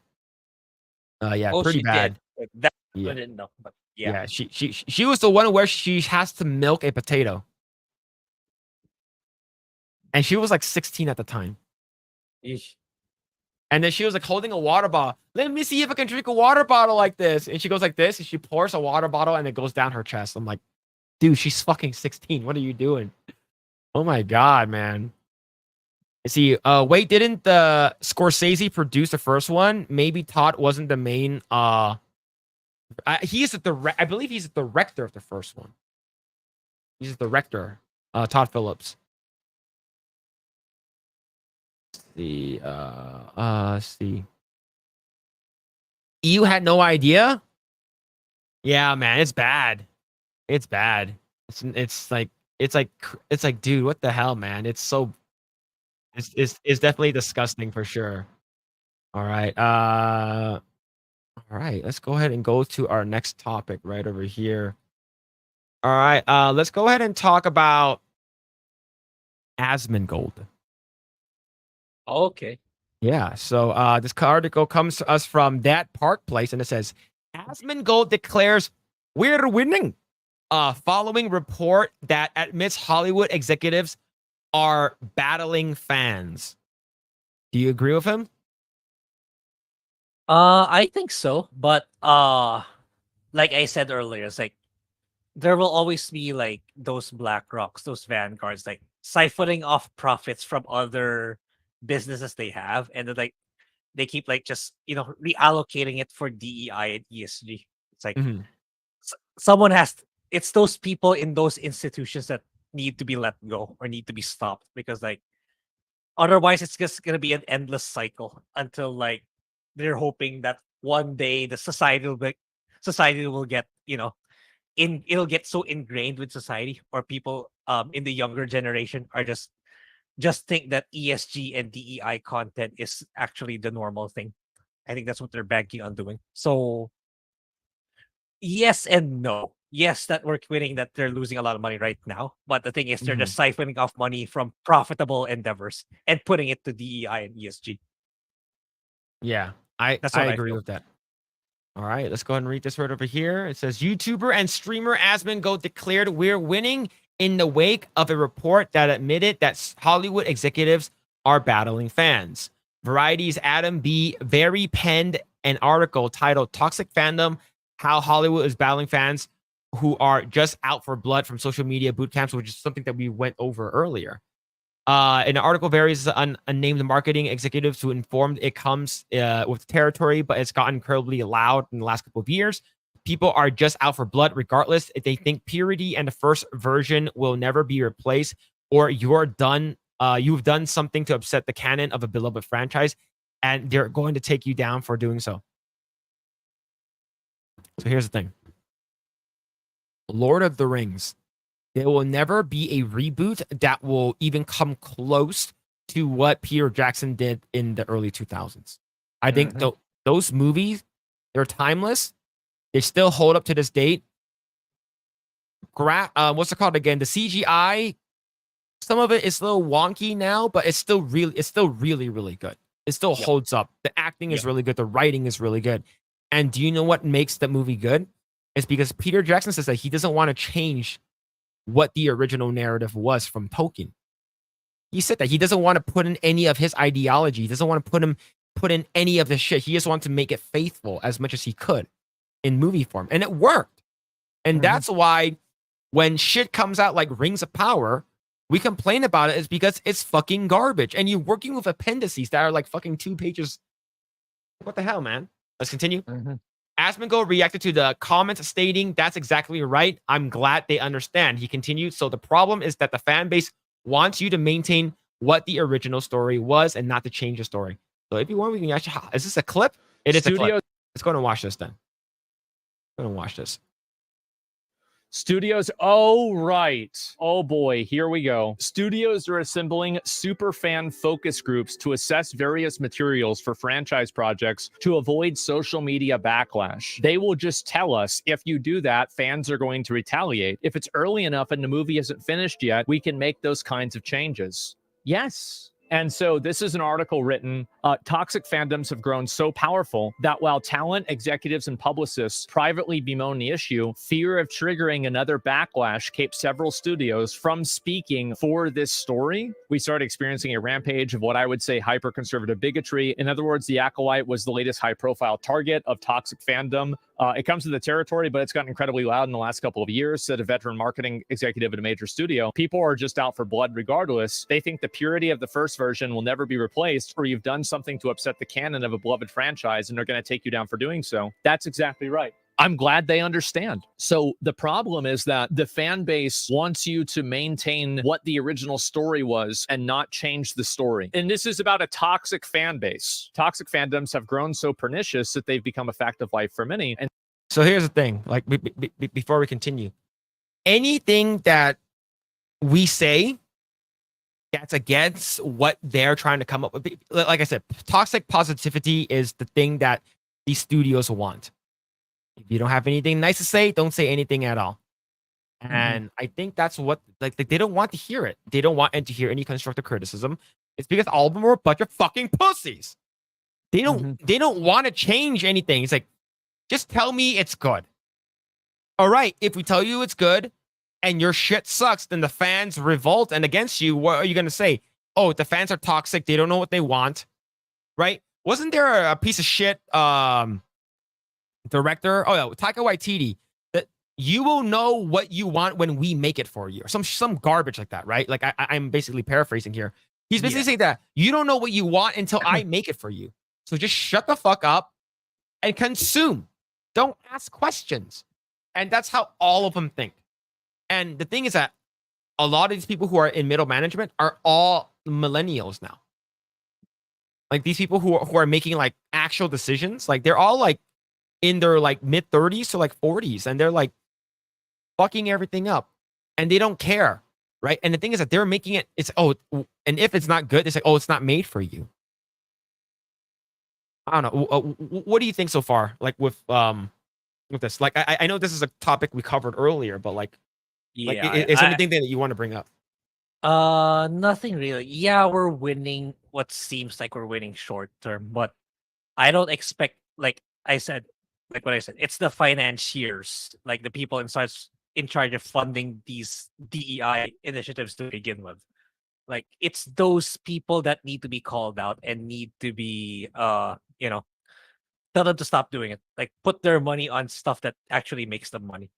Or if like they definitely make money in other industries or in other endeavors, but what they do is whatever profits they make there, they put it to ESG. And they can just keep doing that for like decades to come until it gets just worse and worse. So it's a short-lived breather victory, not really a long-term victory. Like until there's more, until we see better stuff, like better movies, better games, better TV shows that go back to the good old days, like 20 years ago. I just see this like a short-term respite, not really a victory. Yeah. And that's why whenever we get something good, we praise it. Yeah. Big titties and big asses in First Ascendant, right? Mhm. Oh, we need more of that. Fixing, making the jiggle faces look realistic in Stellar Blade. We have to praise that shit. It's because if we don't, these people that are considered, that the adult actors or these dumb motherfuckers in Hollywood are just going to continue. It's like, oh, just, if you don't like it, make your own video game, make your own movie. And whenever we have the ability to do so, you guys are just going to tear it down, or are you guys going to state that it's cringe or woke right, anti-woke right-wing, messaging or some like that? That's the reason why, like, whenever we see good things, we praise it. Like One Piece season 1, when we see what's it called again? If even Andor, right? Even something like Andor or any big titty video game characters that come out that we love, is like, yes, yes, your tits are really nice, Sydney Sweetney. Can I have more, please? All right, let's continue with this clip. And so powerful that while Talent Executive and Publicus will privately bemoan the issue, fear of inadvertently triggering another backlash kept several studios from speaking for this story, even in the background. I think this is a good thing. Wow, we're trying to put this agenda that we want to have in like this show. The fans don't like it. Now the fans are the problem? No, you're the problem for trying to force it into the show. You either meet the audience expectations or you die. They'll just tell us if you do that, the fans are going to retaliate. This is a good decision. You know what this shows? It shows that we're winning. You don't get to morally obligate an audience to buy your product. That's not how the world works. Nobody has to do that. I'll give you an example that's not a politically charged example, which is the Sonic movie. The first Sonic movie trailer was so fucking bad that everybody on the internet hated it. And then you know what they did? They went back to the drawing board and they fixed it and they made it the way that people wanted. And now they're making Sonic 3 with Keanu Reeves' shadow. What these companies and these writers believe is that they have some sort of moral authority to write these stories and then have everybody like them. And if you don't like them, you are seen as the problem. It doesn't matter whether you think that it should be this way or not. If the companies are making products and people don't like them, then they're not going to sell. And that's it. That's the bottom line, literally. Nothing else matters. Yep. And money ultimately matters the most, right? These investors, they don't care.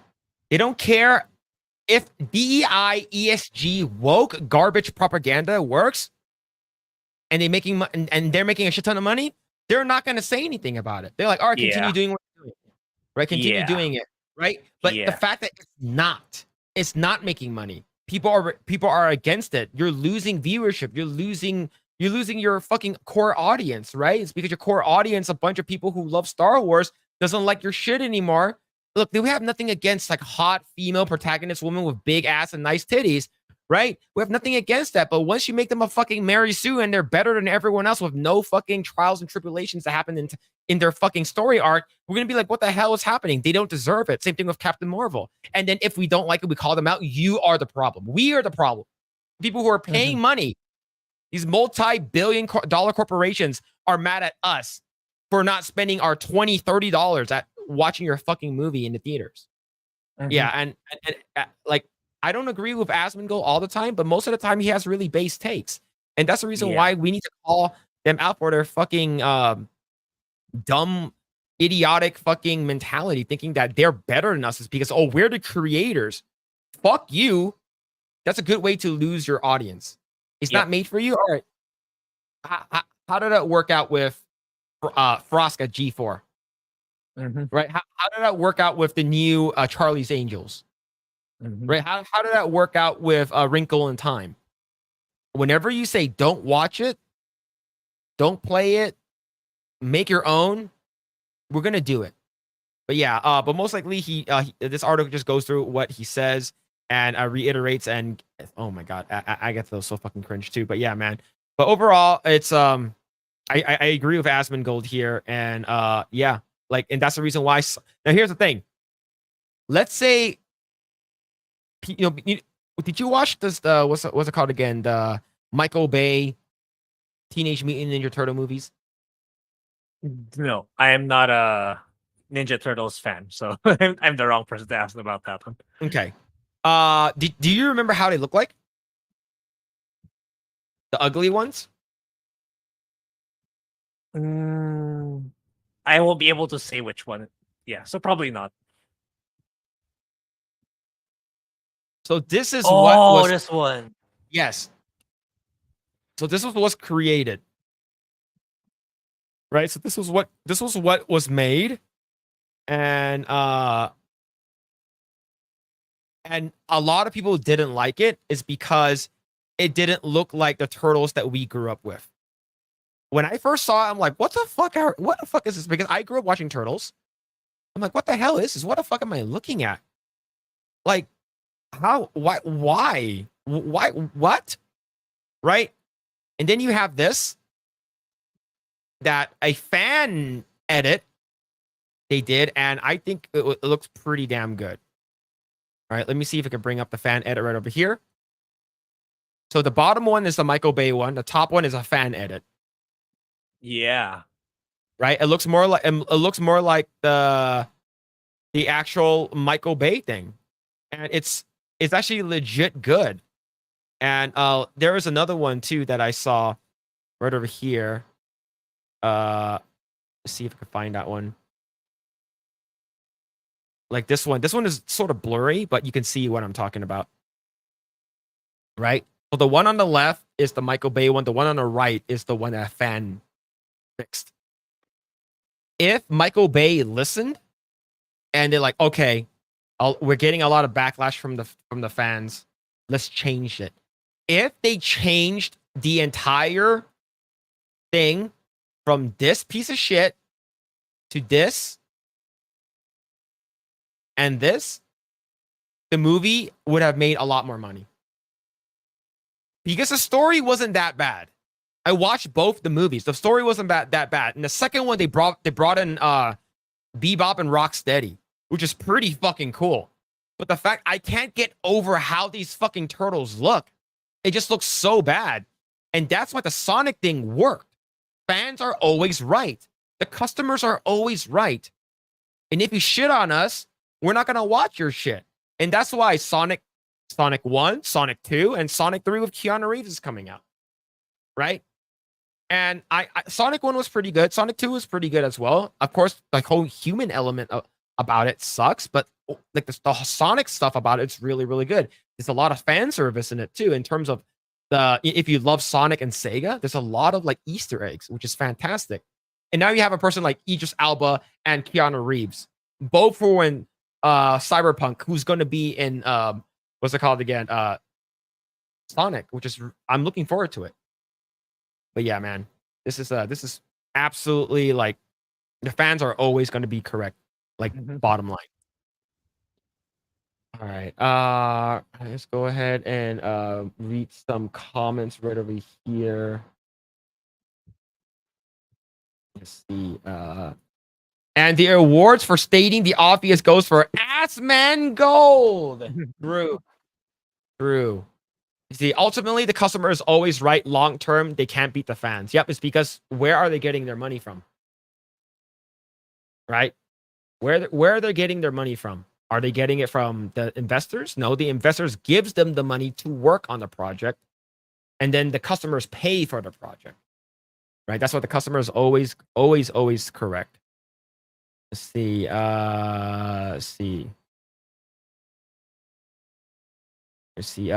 There's a hard limit to DEI stuff. Like you can get people to not bully or even accept gay people, but you will never get people to admire them like Gooner over All right. All right. Hold on, chat. Hold on. I'm looking for something right now. Looking for something. All right. So guys, if you guys don't know, since Grae's not here right now, I made this using the AI art. This is Rem from ReZero. If you don't know who this is, and this came out really good. So if you guys don't know what ReZero is, it's actually a pretty good anime. That's an isekai, but yeah, this one is really good. And yeah, the AI did a pretty damn good job on this one. So I'll leave this up while I'm reading the comments. Let's see. Yeah, he respected the story and the fans. That's why Lord of the Ring films were so good. 100%, man. There's no winning against corpos. They've been building up this since the 60s. Our best bet is small group based on content creators. To be fair, we need to let them let all this shit burn itself. Or nah, yeah, yeah, you might be right. It's just it's such a big conglomerate where it's like, are you going to be able to change what they already sort of set in place, right? But yeah, let's see. Shut up and drop your money here is essentially what they want. Yep, that is true. Hollywood needs to return to a tyrannical studio's head to put the orders back in place. Yeah, that's the reason why you got some really good movies from Fox and really shitty movies from Fox. Oh man. Let's see. We're winning small battles here and there. However, we are far from winning this war. You're correct. Mm-hmm. You're correct, man. Thanks for streaming into Rumble. Have a good night, everyone. Yo, take it easy, Big Z Video Games. Have a good night, man. Take care, dude. Funny how all these clowns are now on our side of the aisle. I think these guys are more like they're not as like someone like Asmongold or even like Moist. They're more in the middle, and they're more not. They're not really like intertwined in the cultural war in terms of late, right? Like they sort of came in at so like they came in pretty late, and they don't really care about like the messaging. Is like is the product good, right? They're pretty much normies in terms of when it comes to movie stuff. But yeah, man. Let's see who's watching Agatha. Apparently, Mephisto finally debuted. I just heard the name. I don't. Did it read? Did the? Did it? I don't. Did he? I don't remember. I don't remember. Yeah, I don't hearing that. either. That's how That's how forgettable the show is. I know they've said the word Mephisto a couple of times, but I don't think he made an appearance yet. Yeah. See, those Bay Turtle movies were quite good despite the bad looks. Yeah. They're fun. They're fun movies. Like there's a reason why. Like the first one made a decent amount of movie. The second one, people were like, can you sort of like change it to make it look a little bit better? Like, please. No, they didn't. They didn't. I'm starting to notice Asmon seems to flip flop in his views. He just says whatever is popular at the time.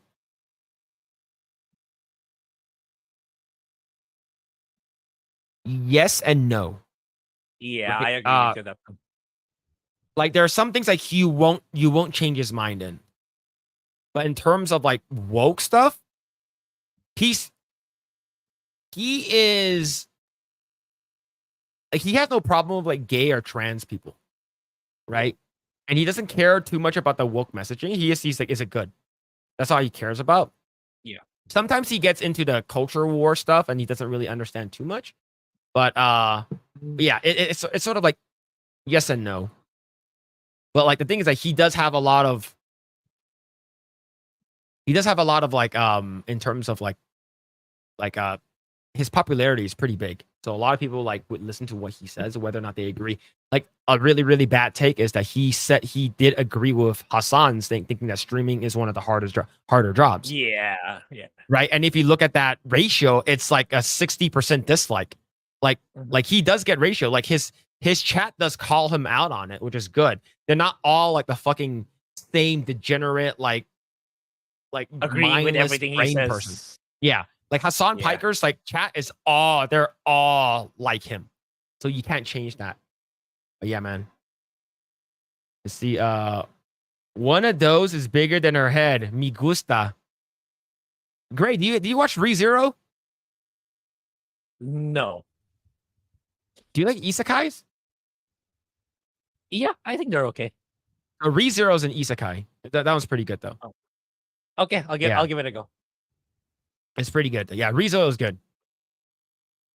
Correction, it ended my existence. Oh shit, man. Oh man. Gary was wrong. I see Rings of Power as a comedy and parody stuff's hilarious. See, that is a half glass full kind of guy.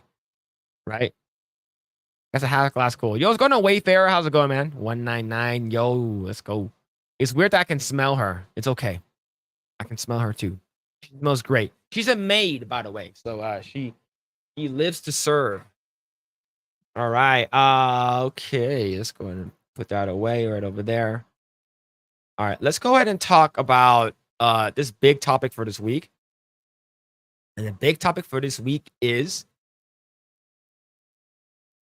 what's it called again? Ubisoft. Yeah.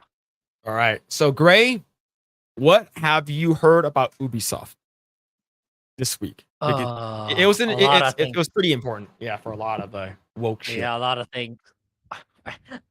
There's so much stuff that happened with them that was the delay last week or this week for Shadows. Was it? I don't remember. Last week it was announced it was delayed. Oh, okay. Okay. So it's this week. What else happened? They might get acquired by Tencent, which is their stock jumped today. It's like they jumped by 35%. Tencent or Ubisoft?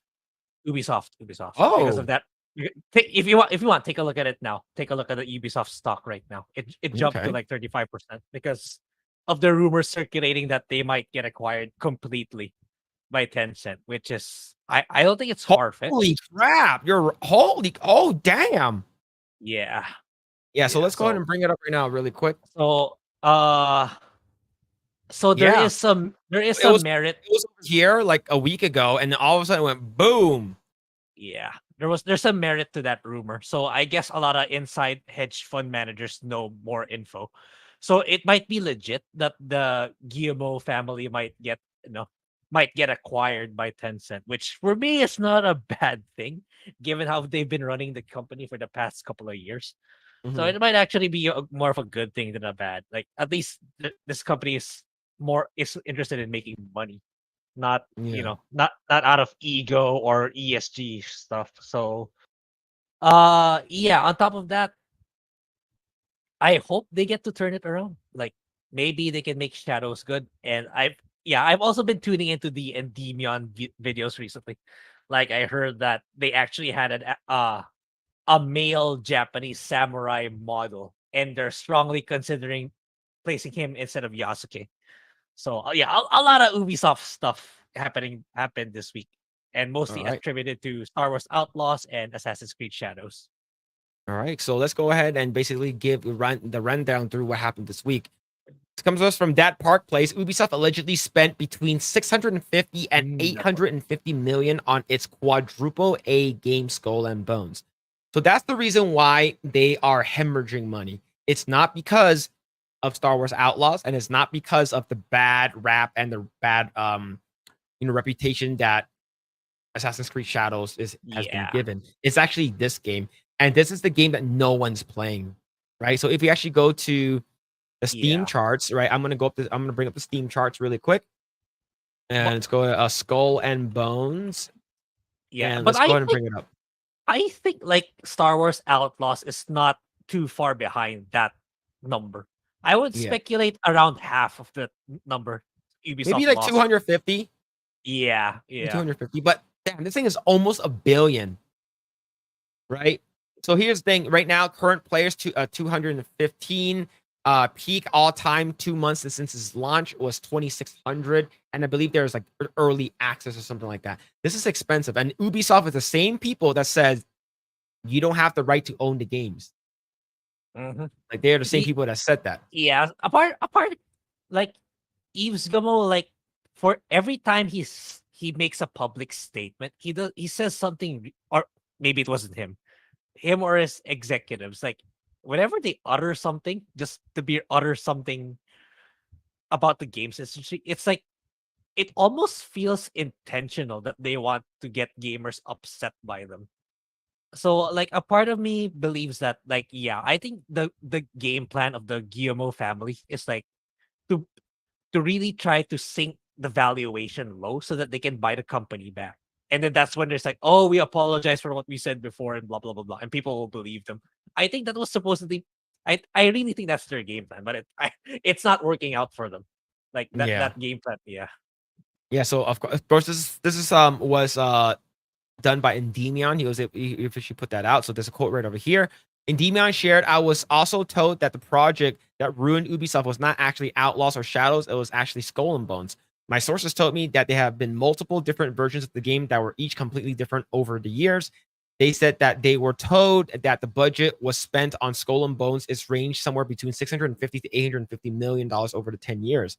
And that Skull and Bones failed so badly for Ubisoft, it was the actual reason why they're dying the way they are. It's not actually Outlaws or Shadows, if you can believe it. So they sunk a legendary amount of resources into that game and clearly did not work out for them at all." And then recently, you have the monetization director at Ubisoft, Stevie Chazard, lashes out at gamers and fellow developers. So what have you heard about this one? Yeah, I left the tweet on that in the Eggroll X. Monetization direct. It's like it sets me off the wrong way when you hear those two words. Like, oh, so your position is to manipulate people to spend money on in-game items and shit like that. But anyway, Yeah. it's not surprising that he says, "Oh, these toxic gamers are so inconsiderate with the livelihoods of other people." It's not just good product and people will buy. It's really that simple. If you're losing money, it's because you made a shit product. That's all there is to it. Or you spent too much on making that product that your profits were not enough to give an adequate return. It's just that. It's really that. Yeah. Yeah, I see. Your internet is like you're blurry and you're like cutting in and out. You're sounding like a robot. Yeah. Yeah. Yeah, we I'll need to buy- get you Starlink, man. We need to get you a Starlink. Yeah, I'll be like, I was searching my phone earlier to buy the prepaid broadband. I'm starting to get ticked off with always lagging, always getting blurred. So I'll get a separate prepaid line just dedicated for this moving forward. Yeah. It's not expensive anyway.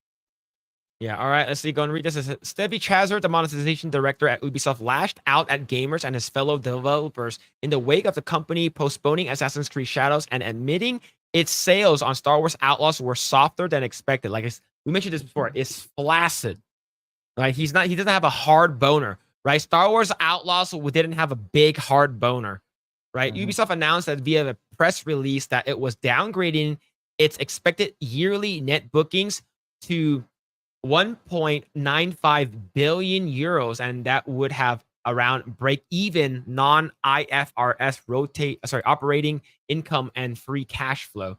It also shared that it had a softer than expected launch for Outlaws, and Outlaws initial sales proved softer than expected. Company also delayed Assassin's Creed Shadows to February of 2025, claiming it would prove additional time for the further polish of the title. They're not going to fix it that much. A couple months. Okay, so what? They're not releasing it in like next month anymore. They're releasing it in like 3 months after. You're not going to get that much more changed in terms of polish, right? And do you think I don't think they're going to swap out Yasuke. I think they're going to go full ham into Black Lives Matter. It's because it's also Black History Month. So if you hate this game, you are against Black people. Yeah, because like if you want to believe Endymion, it's like there's a good chance that the game might get delayed even further. So if they do that, a part of me thinks that maybe they might swap out Yasuke. But I agree with you. If they stick to February release, nah, they're gonna stick with that, and yeah, they're gonna angle it like the way you said, BLM month. Yeah. Yeah. Yeah, see, about after a week of this press release, Chazard took to LinkedIn, where he lashed out at gamers and his fellow. Wait, he did it on LinkedIn? Yeah. Oh my God, that's so. First of all, LinkedIn is filled with a bunch of like the left wing nut jobs, and that's where a lot of them like put jobs out, and people are acting like it's a social media account. There was this person one time that they got hired on at Disney, and she had massive boobs, and she couldn't hide it, right? But like she's wearing a really tight shirt, massive boobs, right? I'm like, okay, cool. She got hired. She has big boobs, at the top of my head, I'm thinking that. I shit you not. There was a guy in the comment section who says, "Nice torpedoes." Oh my god. On LinkedIn. On LinkedIn. Nice torpedoes. Oh my god, dude. Yeah, he It's should put crazy. that guy should put the hashtag open to. Hero, I rarely post on social media, but today I am sad. Ashamed and sad. The gaming industry is rough at the moment. We all know it. But seeing how gamers react on social medias, wishing ill fate to companies and people alike is sad. And not only towards Ubisoft. Even though it is always the vocal minority that express themselves on social media, I was hurt and ashamed to be a part of this community, he added. Which is right over here. Holy crap. Okay. What is even more revolting is coming on LinkedIn and seeing the same comments from people within the industry. On top of exposing yourself as clearly non-decent human being, you are affecting thousands of employees that are already impacted by all the hate despite doing their best to deliver incredible experiences. How can you wish a company to fail simply because they do not cater to you or that the product does not please you is beyond me. We are all in the same boat. Please, please, please stop spreading hate. We should all uplift each other instead of bringing each other down. I wonder if this is still on their website. I'm going to look it up right now.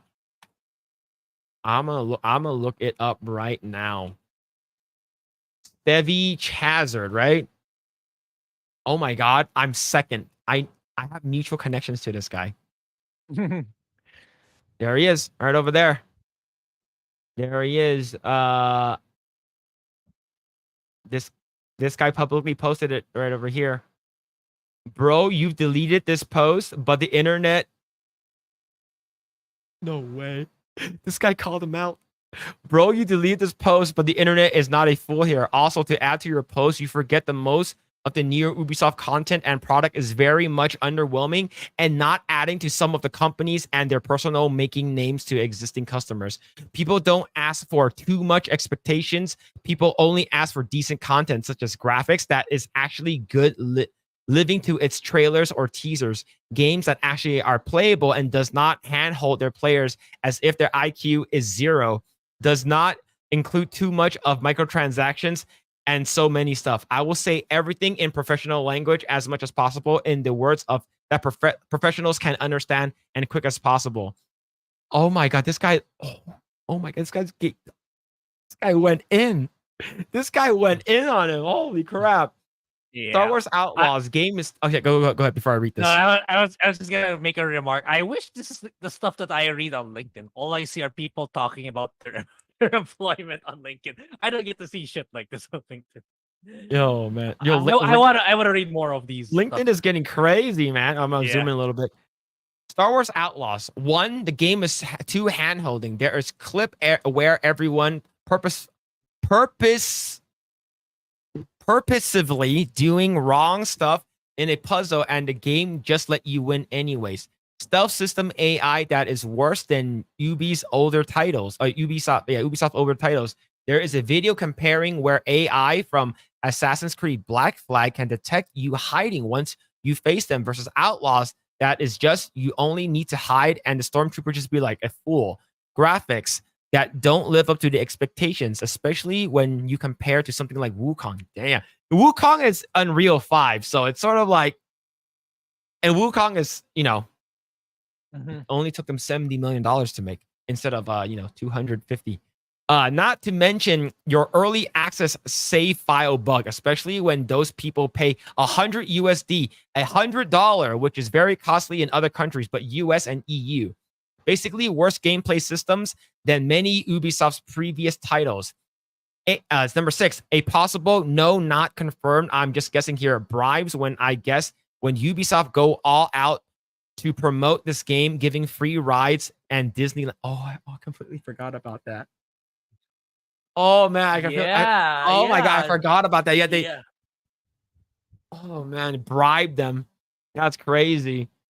Oh man, let's see. Now Assassin's Creed, constant disrespect to Japanese people, from stealing their assets, wrong calligraphy, writing, wrong season dating, and so many stuff that if you do this in Japan, considering something like KyoAni's incident back then, Ubisoft of Japan will also suffer the same thing. If there is one, not to mention broken Torigate figure that is out of time. Sengoku era have none of those. That's damn. That's good. This guy's going in. Using consulting firm that has very bad track record, especially when handling products. Like Sweet Baby Inc. is a very bad consulting company that keeps giving bad games and stuff. One of the employees does harassment and playing victim, and recently burning the games industry down. Oh man, in their presentations. Oh man. Number 3, there is a alleged rumor that character swapping, race swapping is not the right word here. But for the sake of BLM, alleged info that Assassin's Creed Code Red Shadows should have Taka Yamauchi instead of Yasuke. Number 4, using sources and consultants that is questionable at best. So take a mirror and see what your company has done before spewing nonsense. Damn. Holy shit, man. This is on LinkedIn, man. This is not on X. Yeah. Oh my god. That's crazy. Oh man, but Check the comments. What did people say in the comments? let's see. Is Let's there see. more? I think this guy is commenting on himself. Okay, now here it is. This guy wants to. And why should I play a game made by people that intensely hate gamers? Also a good point. No reason at all. There's no fun in the game that's made by hate. We need Elon Musk style management. Oh shit! Oh, to trim the fat, get rid of woke culture, hire more people based off of merit, not the skin color or gender. Oh my god, dude. Yo, make Ubisoft great again. Oh my god. Oh. Well, damn, dude. Another one. His actual job description precisely defines what Ubisoft audience hates the most about modern video games. He is That's what I literally said. paid not to understand and utterly ignore the concerns. There is no way for him to reconcile his personal wants and beliefs with the reality that most people actively desire. Oh my god, dude. Ubisoft Montreal is the biggest cancel. All people are actually agreeing with him, which is great. You love to see this, man. Yeah, make Ubisoft great again. Muga. Oh my, this is, and this guy, look, he's an ally. Do you know why? He has pronouns in his bio. This guy is an ally, dude. Yeah. Oh my god, here's the thing. Like this, I am third. I know a person who knows a person that knows this guy. Oh my god, this is so funny. This is so good. But yeah, man. Yeah, but like you said, let's see how it is, man. Like, let's see if they get rid of all of their like woke stuff. They get rid of like maybe like 60% of their woke ideology, woke DEI garbage, and then Tencent takes over, completely rehauls the company. I can see it working. Tencent's from China, so I can see them doing it. Tencent, like China, does not like woke shit. So we'll see. We'll see, man. But yeah, what do you think about this guy who responded with this?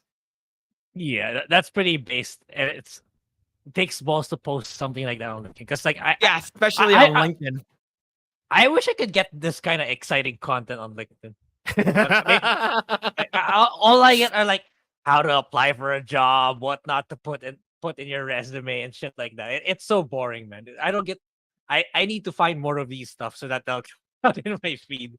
But yeah, based response from like, as someone in the comments said, like your job description, man. It's like that's like the worst job you can get in gaming. It's like, oh, how to manipulate your consumers into spending more, or to get them to make them broke, or to spend irresponsibly. It's like, that's not, for me, that's not what gaming's all about. Yes, you can make good money, but not in a way that live service wants it to be, like the wet dream of a live service game. But yeah, you get what you deserve, and yeah, I hope I hope he gets moved to a different department at the very least. monetization director. That's the scummiest job title I can I hear in the games industry. Yep. All right, man. That was actually really funny, dude. Yeah. Holy shit. All right, let's go and read. Let's see. PLDT Internet at its best is making Mhm. Grae robot. Yep. Is that your internet provider? No, but they're notorious. But the prepaid kit that I plan to get is gonna be made by them. So hopefully it'll work better if I directly connect to the modem. Okay, yeah, that'd be cool, man. That'll be cool. Or just get Starlink. Just get Starlink. That one can get pretty pricey. That's why. Yeah, it's because like it really depends on what speed you want, but you have to buy the actual like satellite. Yeah. Right. Yeah, because I am considered getting it, but it is going to be more expensive for my monthly because my monthly right now for 1 gig up, 1 gig down for Frontier is like $70, $70, which is pretty good. And my PC's not directly connected to the modem. So if I get you're not hardwired? Yeah, I'm on Wi-Fi. So you need the hardwire, man. Yeah. You've been telling me that for the longest time. It's just that my PC is just not positioned. The positioning of my router is just not possible right now. Dude, just buy a 500 feet cable. Just buy a 500 feet cable. Just fucking line that shit all the way to your room. Yeah, someone can like trip if I try to do that. But anyway, what you can do is like you buy one of those things that like you sort of hammer into the wall that like is for wire for wire cable management. Like you align it towards the bottom of your baseboards and have it go all like a line through your entire house, so it looks clean. Yeah, I get what you mean. But it's gonna take work, and I don't know how long exactly do I need that cable to be. It's gonna be super long. Yeah, man. All right, let's go and read this. Let's read it over here. They'll probably make Yasuke a woman and make her have lame gay sex. Now here's the thing: if Yasuke is a woman, and most black women they have big ass and big tits, I'll be okay with it if a female Yasuke have sex with Naoe, because they said that it's M-rated and you can have relationships with other characters, right? So I don't see why not. Make lesbians hot again. That's how it should be. But yeah, it's definitely a tactical decision, and the dumb woke tarts are gonna gobble that shit up. The press is gonna attack people. This is why I say the solution is just to ignore them all. I would say just not pay for them and just let them die, right? That's what you want. Will Assassin's Creed Shadows come with a box of Royce chocolates for its Valentine's Day release? Probably not. But yeah, man. See, I thought LinkedIn was supposed to be a site for employment. What the fuck? Yes, right? Yeah. Like I said, okay, look, that you're talking about the girl with the big titties? That was like 3 years ago. It's a long time ago, man. Let's see. LinkedIn has been garbage forever now that Microsoft. It's Microsoft is just so it's just okay. Microsoft wants everyone's data. I killed my LinkedIn account. The thing is that like I have a lot of like people that hit me up on LinkedIn. Like now that I'm a lead, people ask me like, "Oh, can I, direct them to a specific job or something like that at my company?" Let's see. These clowns are shameful. Nothing is deserved. You're lucky to have such a lofty position. Yeah, that's true. Yeah. Make Tom Clancy great again. Yep. Just make all the good games. Make them good. They sell routers that connect to a satellite router to hot wires in. Yeah. Starlink equipment. Yeah, it's about like $400 to $500, and then that's not including the monthly. The monthly for me, if I want it, it'll be like $120. But like, I will never get disconnected though. That's the thing. Like, and that connection is mine and mine alone. I'm not sharing with anyone else. Yeah. But yeah, like I used to follow this streamer, Maximilian dude. I don't follow him as much anymore. But like he bought a private like internet line to his house. and only he uses it. Do you know how much he pays for it monthly? No idea. I'm not sure if he's still paying that much, but he's paying $1,900 for it. That's fucking Damn. crazy. He is a big content creator. Don't get me wrong. So he has the Yeah, funds to yeah. do it, but that's If you're super big, yeah, you might as well. Like that's like a nothing burger if you're very big. Yeah. yeah. See, my mate reckons Starlink is amazingly fast. He gets downage all the freaking time, depending on weather and other things. Don't know the rest about you. Oh yeah. That I can see that happening. Let's say the storm, like sort of like if you're raining. Yeah, it could be pretty bad then. And the thing is that the Philippines, you guys are like monsoon season like twice a year or something like that. You have a lot of like No, a lot more than that. yeah. Yeah, man. Yeah, he's gonna stick with Wi-Fi. Yep, he's gonna have that, man. It's okay. Or he can use a power line. Like I mentioned the power line before to you. You could try using that. Yeah. That's Yeah, like the I'll next I'll, best I'll thing. get a home prepaid Wi-Fi, then plug it straight to my PC. Let's see what happens. I think that'll be good enough. It's like the only unit using it, and it's directly connected to it already. Oh, okay. What is this? Fudanari Yasuke is going to happen now, Phil, if you want a female Yasuke.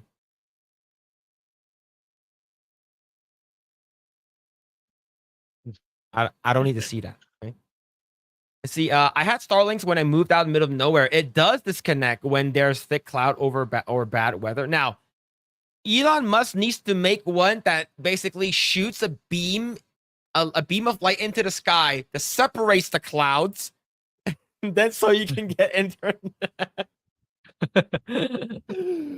Oh man. If that's the case, then that sort of sucks. It's because if you don't disconnect like ever, that would be really good. But that sort of sucks though.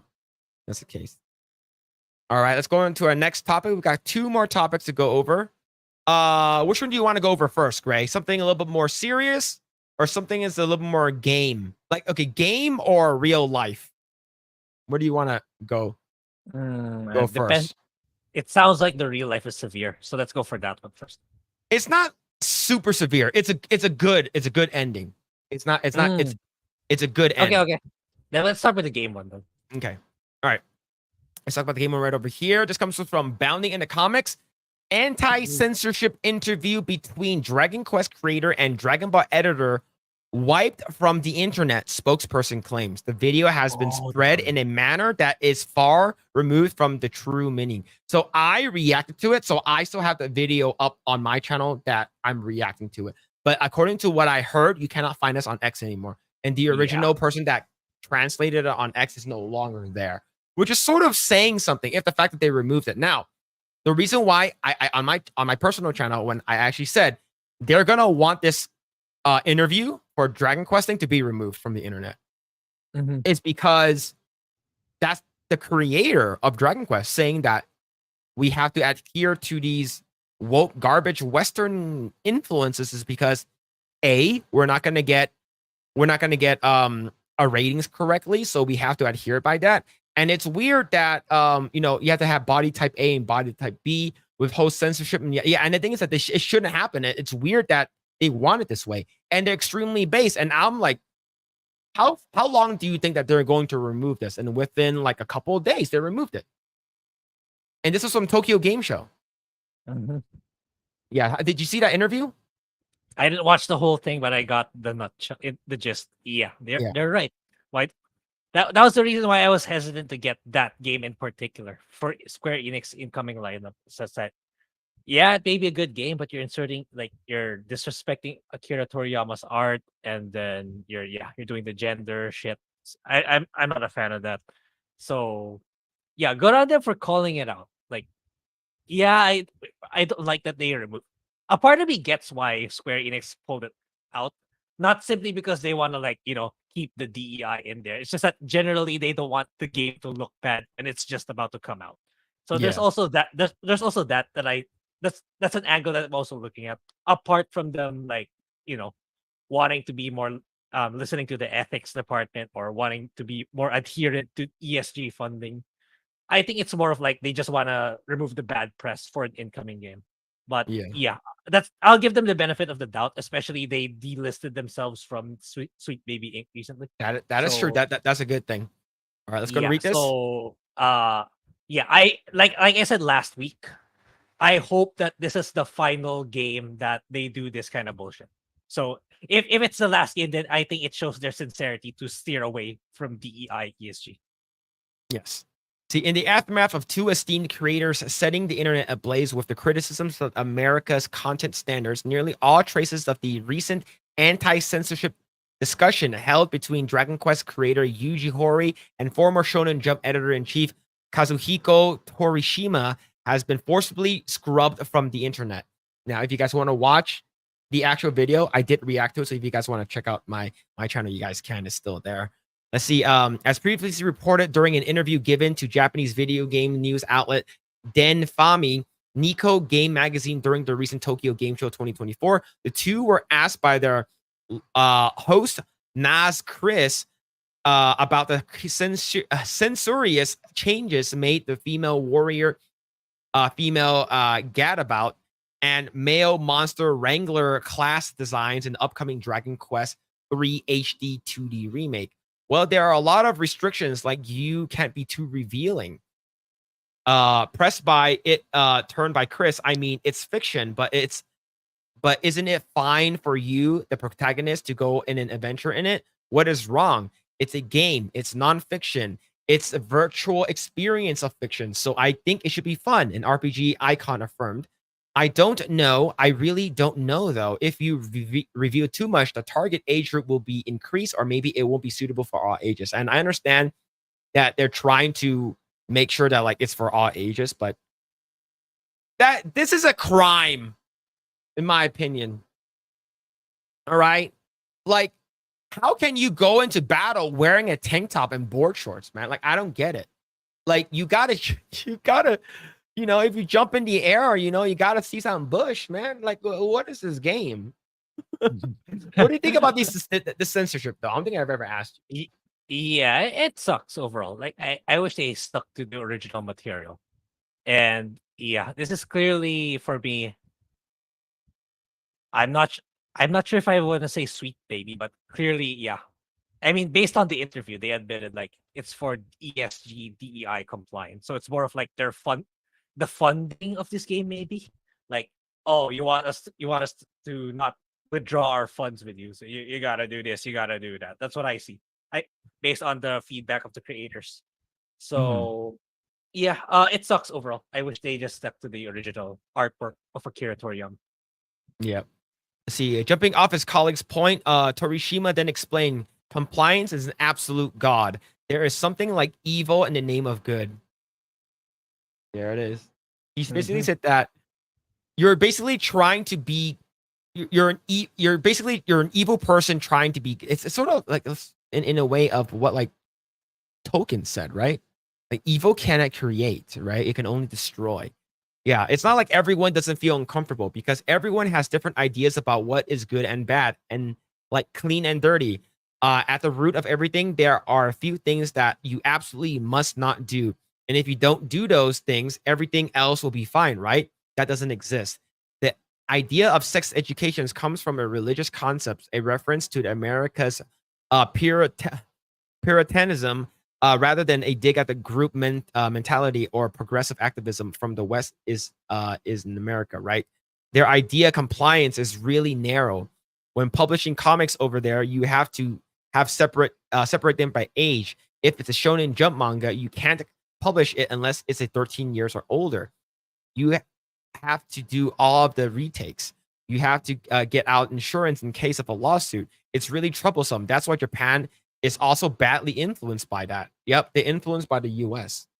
And the thing is, the fact that they removed all of this, right? And this person had to make an apology because he did a sex education is actually considered not correct translation, right? So I would like to sincerely apologize for the incorrect English subtitles for Mr. Kazuhiko Torishima's statement.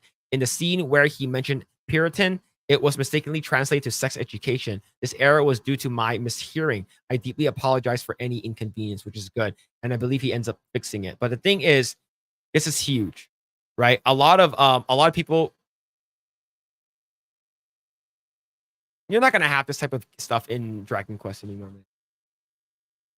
We'll see. We'll see in the 12th game because I know 12 is going to be more gritty. And it well, in their defense, right? We did get Tifa from Rebirth, so That's true. Square Enix is like, I'm not completely lost hope like Ubisoft. A part of me still believes like they can still go back to their old ways. Yeah. Like even when further on, like I'm just gonna summarize. I think he just goes through the entire entire interview in terms of writing, and it talks about this guy who mistranslated a little bit. So overall, those older guys in Japan, they hate it. But here's the thing: there are people online who said, I'm not sure if I can find it right now, but it says that the creator of the Dragon Quest remake being a Nazi isn't on my bingo card that I expected, or something like that. So basically, the Westerners and these woke people are calling these old people, these guys, these freaking legends that made Dragon Quest and editor in chief from Shonen, basically calling them Nazis. The thing is that people don't even know what Nazi is now. That the word means nothing. It's been used over and over and over again. And if you disagree with something that whatever their headcanon is or their ideology is, these freaking dumbasses online, keyboard warriors online, like calling them you can't take them seriously. And it's like usually like 1% of Twitter are saying all these crazy things, man. But yeah, I'm definitely happy that these people are calling them out, but I'm also like wondering if the removal and the scrubbing of the interview was done because of they don't want any bad press because the game is coming out, or it's because they're right. I think maybe it's both, like you said. All right, that's it for that one. Let's see. Let's go and read some comments right over here.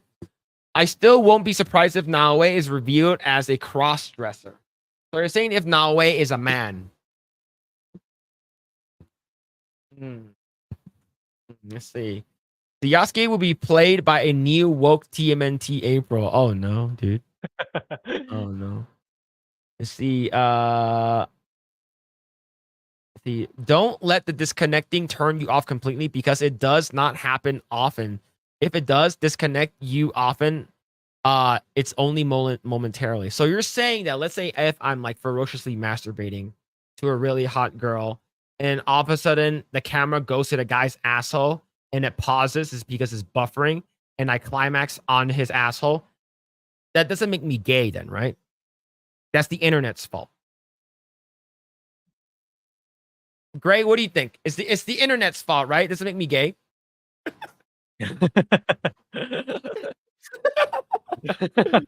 Oh shit! All right, you don't have to answer that. I'm just messing around. Let's see. I'm on some similar internet to you, Chanman Frontier gig, one up, one down on that crazy Euro router setup. If a Heartline, I get lag, but if I stay Wi-Fi, it goes pretty fast. Really. I just have a regular like Netgear one. Yeah. Let's see. Like a Nighthawk one. Let's see the full Rumble. Full videos on Rumble. I have the link. Any comes who wants it, posting in Discord. Nice. Good. Thank you. The fact that it's not on YouTube or on X anymore. Phil, sushi glory hole is trending.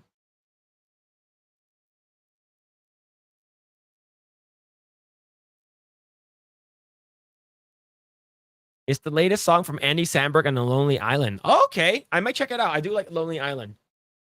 I do. But yeah, let's see. If they censored Dragon Quest, they better uncensor Hitomi Tanaka to make up for it. Aren't there a bunch of like Hitomi Tanaka decensors? Grae, you know what I'm talking about? No. Grae's like, yes, but I'm not gonna say I do. I'm gonna be, man. How's it going, man? I rather they uncensored Julia. I think Julia has some uncensored ones from them. I'm not 100% sure. But yeah. Rio Nazis would view anime and games as degenerate distractions. Actual Nazis, like from Germany, yeah, but actual, like, you're talking about like the crazy liberals, they love anime too, unfortunately. That most certainly makes you gay. I would say it's the net's fault, but the video buffer enough that you wouldn't even notice the drop of video, so go fap crazy. No one stopped you from looking away from the screen, Phil. Let me go look us up immediately. Oh my god. All right, I'll stop with that. If Phil Coombs with a guy's winking sphincter on screen, I got news for you. Oh my god. That example is oddly specific. Oh, okay. All right. Let's go to our next topic. Let's go to our last topic. All right. Grae, what car do you drive? What brand? You don't tell me what model. What brand of car do you drive? If you drive. Toyota. Okay. Have you heard of the news from Toyota? No. Okay. So there is good news, but this comes from earlier this week. Toyota promotes DEI, supports child sex changes, divides employees by race and gender. So this guy's Robbie Starbuck, and he does a lot of things that he goes on and expose a lot of these woke companies. One of them, I believe, was like a Harbor and Freight. One of them was Harley Davidson, and a couple of other companies that he's like sort of like outed them out. He's like, yo, you promote all these gay shit. What are you doing, right? So yeah, it's pretty nuts. They also sponsored a summer camp where little kids can go, and then a drag queen is actually gonna be there for them and sort of promote their stuff. They also did a parade. I forgot where. It might have been in New York or something like that, where all their cars came out and it had a pride flag on it. So he's talking about why have you catered to this, like it's such a small percentage, like, and the thing is a lot of, and the thing is Toyota is a family brand. Toyota is a family brand.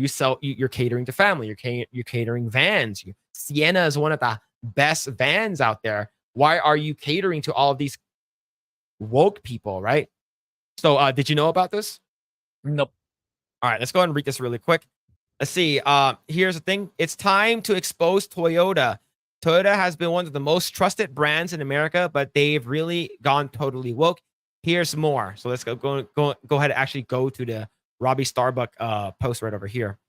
Here's what I found. Toyota sponsored a drag queen program at a summer camp for kids identifying as LGBTQ+. Toyota opposes laws that ban sex changes for kids and funds group who work to make sex changes legal for children, and they worked with the HRC that opposes the law. So basically, the HRC is the people who are like making sure people like, oh, you got to make sure you have gender affirming care for little kids, gender transitioning shit for little kids, which is disgusting. Toyota openly supports the Equality Act, which will allow men to go into the girls' bathroom, sports, and lockers rooms. Toyota funded the HRC Time to Thrive Summit, where they worked with the largest teachers union to push gender ideology into elementary schools. Donated to the HRC and the Trevor Project, Dallas Resource Center, and the Los Angeles LGBT Center, and the Workplace Equality Summit.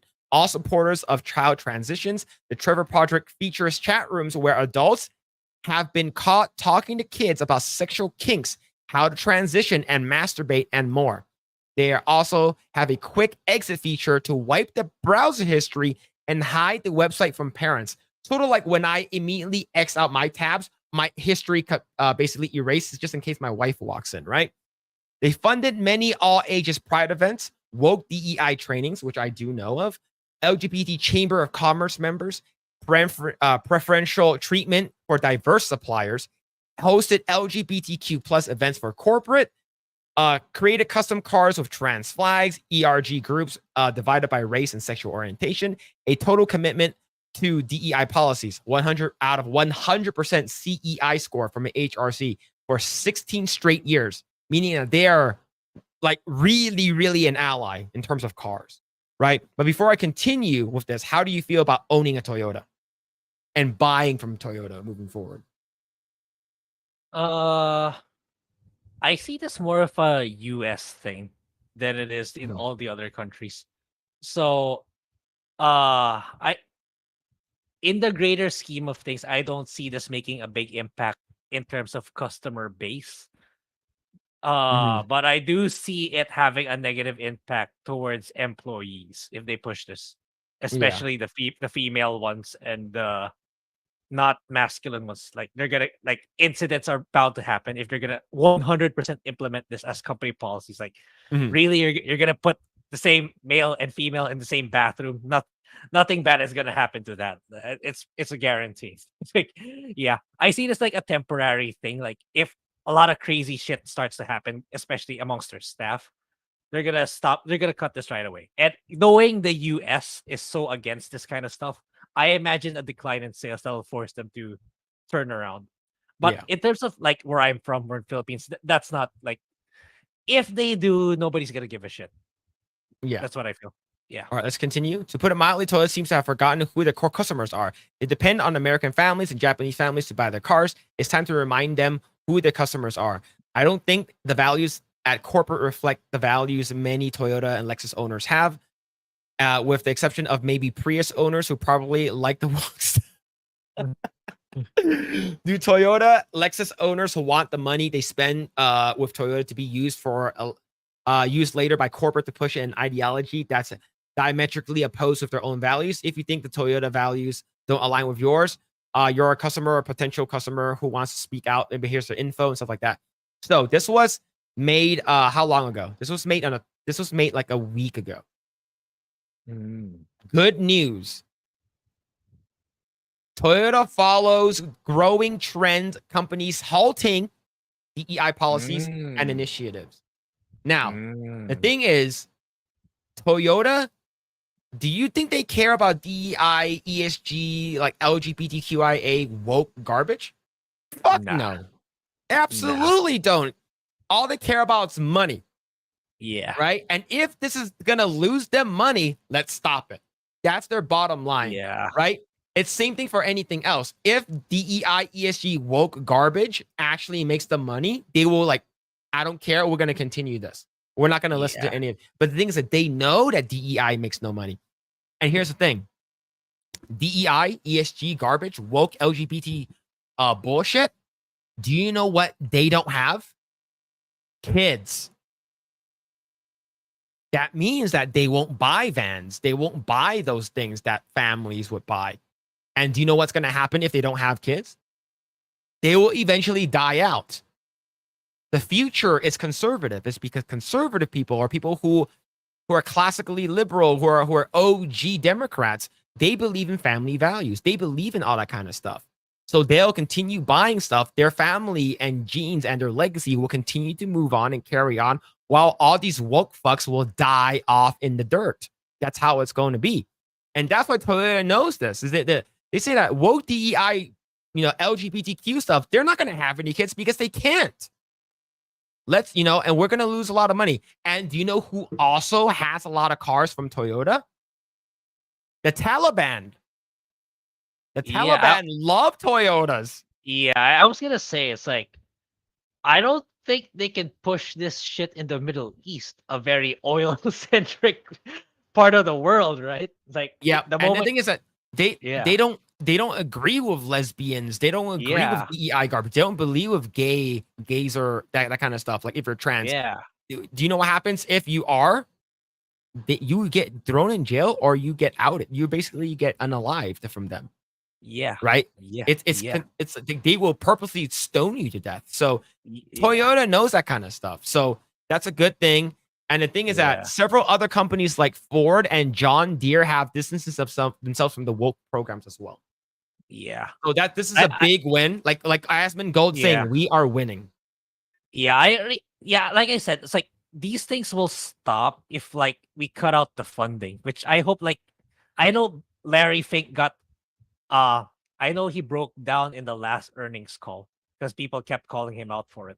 I hope it goes even more, and I hope it gets recorded. I hope the earnings call gets recorded so we can see him break down even more. Because like I think he's gonna get more backlash this year for the earnings call for BlackRock. Mhm. But yeah, they need to stop allocating from the profit. Just double down on the profitable shit. Don't move out profit. Don't move out income from profitable ventures to this kind of stuff. Yeah.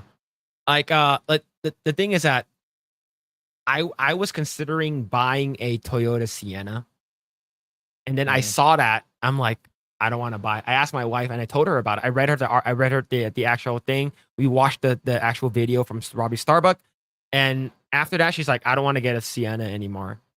And then we were Mhm. looking at Honda Odysseys because the fuck's hard, right? So we test drove one a couple of days ago, and then I saw this article again. My wife is like, "All right, cool. Toyota's back on the menu because the Sienna is like, out of all the vans out there, it's like the best one, right?" But yeah, man, it's I'm glad it's going. We're winning. I'm glad that they're moving away from the woke DEI stuff. Now, all we can do right now, it's hopefully Robbie Starbuck can expose all of these other companies because he's doing the Lord's work, man. Like he's like no one's asking him to do this. He's just doing it on his own goodwill, and that's awesome. He's yeah. like the James O'Keefe, but for all companies in the world. But yeah, not just Disney. but yeah, man, that's really Yeah. really good. Yeah. All right, let's go ahead and read this right up here. All right, yeah, I heard they were halting the DEI initiative yesterday. I think. Yeah, when did this happen? Yeah. That article came out yesterday. That article came out Nice. yesterday. Yeah. Nice. Must be the Toyota of America that is doing the DEI things. From what I heard, Subaru targeted Yeah. lesbians in the 90s.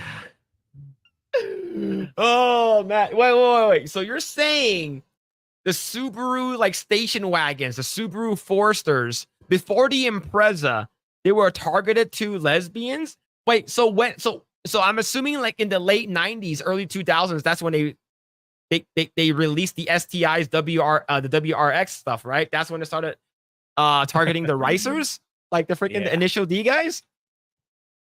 But yeah, man, that's actually pretty funny. But let's continue going. Let's see.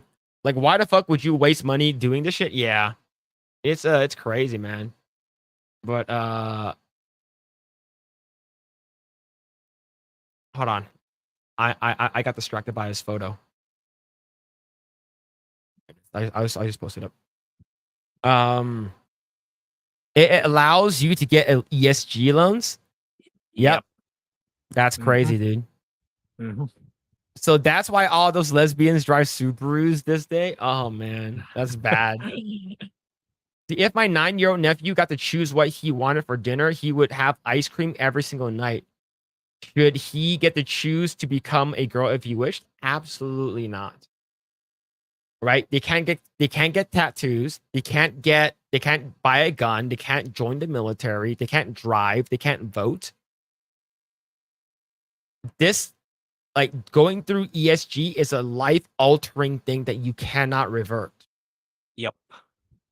So wait for them to become an adult first. Right? I have no issues with people doing that as an adult. I do consider it a mental disability, but let them do it when they're an adult. That's it. Loans, yeah, follow the money. We know where it's from. The Davos crowd, those sons of bitches. Very true about Prius owners, woke tards. Yeah, man, that's why we sold my wife's Prius. Well, she bought it because she wanted to save gas. The Toyota Hilux, is that how you say it? Is a big seller international. Is that the giant van that's like super fucking luxury looking? Uh, Oh, let me see. I think it's that one. It might be. It might be. Yeah, they don't have it here in the States. There's Oh no, it's a pickup truck. It's a pickup truck. Oh, okay. Yeah, I was it's a pickup truck. Yeah, you can't get it here. Let's see. Yeah, they throw you a rooftop party. Damn, they do. They throw you off the rooftop party. Oh shit, dude. Now that's worth wasting money for? Come on, man. That that shit's real. Those fucking biddies are real as fuck. Yes, as you can see, the DEI has been here for decades. As long as these adults can do it, they will tell children it's okay. Just food for thought. Yeah. See, that's the thing. I have a family friend, and she's a lesbian. Her daughter and son are gay, both of them. life imitates life. So if you are a parent and you want your kids, if you're a lesbian or you're a gay boy, most likely your kids are gonna see you because they're gonna think that's okay, right? They're gonna see that as okay because mommy or daddy, they're gay, right? That's fine, right? And then they're gonna do it, right? I'm not saying anything is wrong with that, but the thing is that it's taught to kids, right? People are like, oh, I grew up gay, I was born gay. No, you were groomed to be gay. You were groomed by your parents to be gay. You're groomed by your your mom to be a lesbian. Now here's the thing. I as a person who lives in the US as a gun owner, and am I gonna groom my son to love guns? You goddamn right. Right? He's gonna get groomed to be a model citizen that does not break any laws, that loves America, loves the First and Second Amendment, right? Grooming has such a bad connotation is because of like people, use it as like a sexual thing. But in my opinion, I think grooming is just like, oh, I'm gonna groom you to be the best person you can be, right? Yeah, It could be used for good stuff. it's only in recent years where it has such a bad term, and it usually annotates to the P word, but it's not really in general. It's not really a bad word. Okay. You see, the Hiluxes are the African warlord specialists you mount machine guns. Yo, I can see it, man. I can see it, dude. They look pretty cool. Like I'm looking at one right now. They look pretty cool. Look, I know this is not Sydney Sweeney's massive milkers, but this looks pretty cool. Like if I can mount a machine gun to the back of my truck, I would 100% do it. Right? Brandon Herrera, the AK guy, he bought a Cybertruck, and he because of what's it called again, Elon Musk, and he's like, I love Halo, so he fucking painted it green and mounted a machine gun, so it looks like a warthog. Yeah, Nice. let me show you. Warthog, Brandon Yeah. Yeah, it's fucking badass. It's so fucking cool. Yeah. I miss Halo. Microsoft needs to bring back Halo. The OG days. Like look at that shit, man. And that's functional, of course. And the thing is that the guys in Texas do this for you. Like they'll actually give you the mount, the gun. You, of course, you gotta buy yourself, but like fucking $15,000 gun or something like that. But like the whole mounting thing, they do it for you, which is really cool. And it's that if you don't have this machine gun, I forgot what this is called.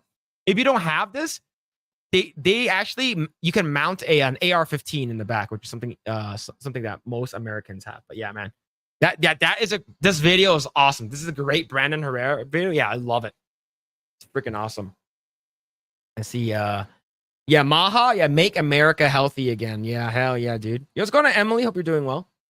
But yeah, Grae, did you speaking of that, like, did you see like they're trying to cancel Zachary Levi? Remember we talked about it before? Now it's like I read some of it on Twitter, on X. Yeah.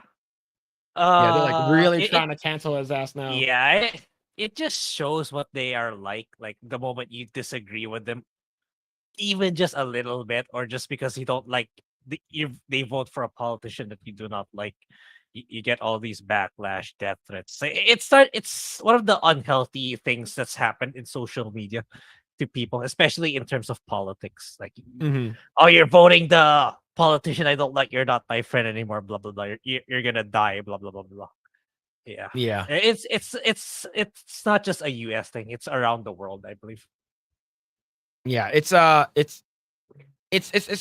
gone pretty bad, but yeah, it's just the thing is that Zachary Levi has been following like RFK Jr. ever since he found him, right? That's an M250 cal.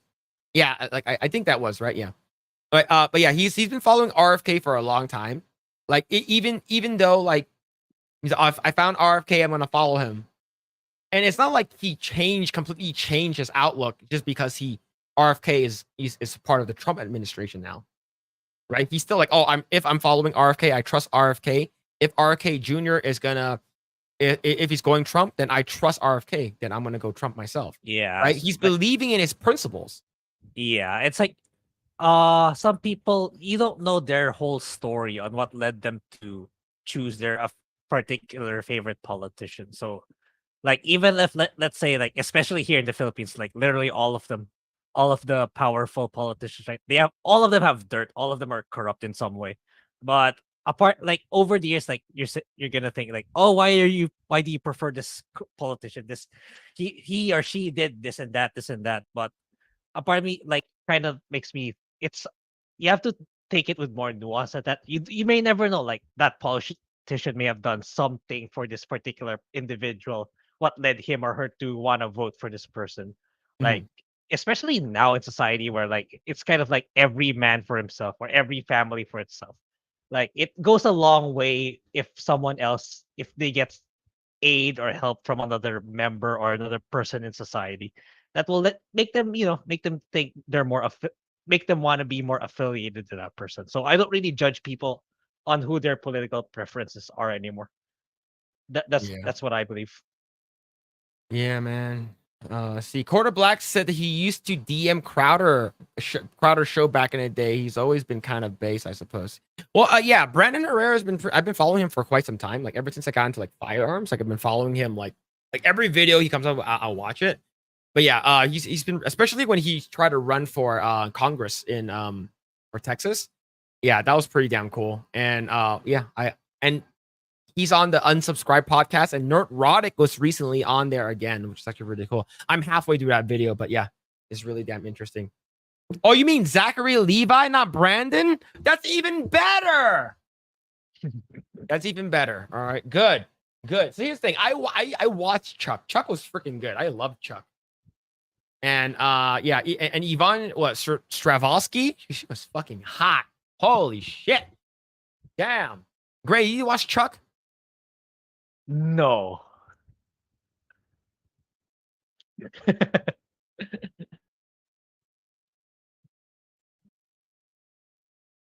Yvonne Stravosky in Chuck was next level. She was next level, man. But yeah, she was great in Chuck. I love Chuck. And here's the thing. Let me show you an image of Chuck. Right, this is the later seasons. Right over here. So this is Zachary Levi, right? The guy over there. That's what's over here is Adam Baldwin. I don't think he's related to Alec Baldwin. Yvonne Stravosky, and this guy is basically this is the guy who looks like he played. This guy looks like he played what's it called again? Darth Maul, but it's not him. But Adam Baldwin is super base too. Like he's like he hates the woke stuff. He's like First and Second Amendment guy. Like this guy is like always been the big tough guy, Marine guy. Like if you watch Independence Day, remember? Do you watch Independence Day like a long time ago? The one with Will Smith. I think I have, but I just don't remember. Do you remember like at the end of the movie where that crazy like redneck guy, it's like he freaking flies into the fucking the ship with his plane, and he fucking blows up the entire what's it called again? Alien mothership. And then he's like sounds familiar. And then like he has like a Native American son, right, or something like that, and he's like this. So Casey, this guy, Adam Baldwin, goes up to him. He's like, Your father died a hero. You should be proud of him. And he's like, I am proud of him. And then, but yeah, like this guy's been super base, and I think he rubbed off on Zachary Levi because they worked together in this movie. I think this has like 9 seasons or something like that. Randy Quaid, yeah. Thank you. But yeah, man, it's good. It's a good show. It's a good show. Chuck is an underrated show. Chuck is really good. It still holds up now because it's this guy. Like he works at like a Best Buy, like a geeks. Like he's like a tech guy, right? And one of his best friends comes in and gives him something, and he looks at it, and he sort of like he all of a sudden like the CIA FBI info is in his brain. So it's pretty damn cool. Adam Baldwin was also in The Patriot, but he played the lobster. As a lobster back. Never got to finish the show. The show is good. I like it though. But yeah, man, watch the show if you can. I'm not sure where you can watch it, but it's a good show. Like it's an older show, of course. Like, but yeah, that's when the first time I saw Zachary Levi. And then he was also in he played the voice of Flynn Rider in Tangled. And then everyone loved him. Everyone loved him as like, oh, I love Chuck. I love Flynn Rider. Shazam 1 was really, really good. And all of a sudden, they hate him. And it's like, oh, Shazam sucked anyways. I never really liked Tangled. Chuck sucks. Oh, you mean that washed out actor? It's like, what? Yeah, he worked at a Buy More. Yes. But yeah, man, it's just, these people are so fucking cringe, dude. All right. Do we have anything else you want to talk about, or is that it? I think we covered everything. Yeah, I think we're good. So yeah, Tomb Raider next week on top of Agatha and Penguin. So if you want to cover that, we can. I'm just not sure if they'll release the entire season or just one episode weekly. Yeah. So what are you doing, man? Where can people find you? Yeah, okay. Chrono Trigger video tomorrow. That is sure already. I'm almost done. So that's something to look forward to. And oh yeah, speaking of, dude, what happened to the Dragon Ball Evolution? I will probably do it tomorrow. Okay. I'll probably watch it tomorrow. Okay. So I will probably watch the movie and then edit it and upload it, and it'll probably go live for memberships first. And I will do all of that before I head to Texas. Okay. So I'll be done before Texas. Yeah. But yes, I can't wait to look at your video, man. That's gonna be cool. Chrono Trigger tomorrow, then right on time before Metaphor. I'm really waiting for Metaphor. I heard good things about it. So before that, I'll gun to release, like I'll watch Spy Family Code White, then I'll probably do a quick review too for that one in celebration of our 5K subscriber count. Yeah. All right. Let's see. Yeah. Check out the merch store. Yeah, use Asian. Yeah. What's this? Did you lose a bet to watch that garbage? No. I said that if we made it to 5,000 subscribers on YouTube, I will watch it. And then for some reason, we hit it really fast. Okay. Like we were at like 4,920 for like 2 weeks. And all of a sudden, I just went, I was like, what the fuck did these subscribers come from? What the fuck, man? Now I have to watch it.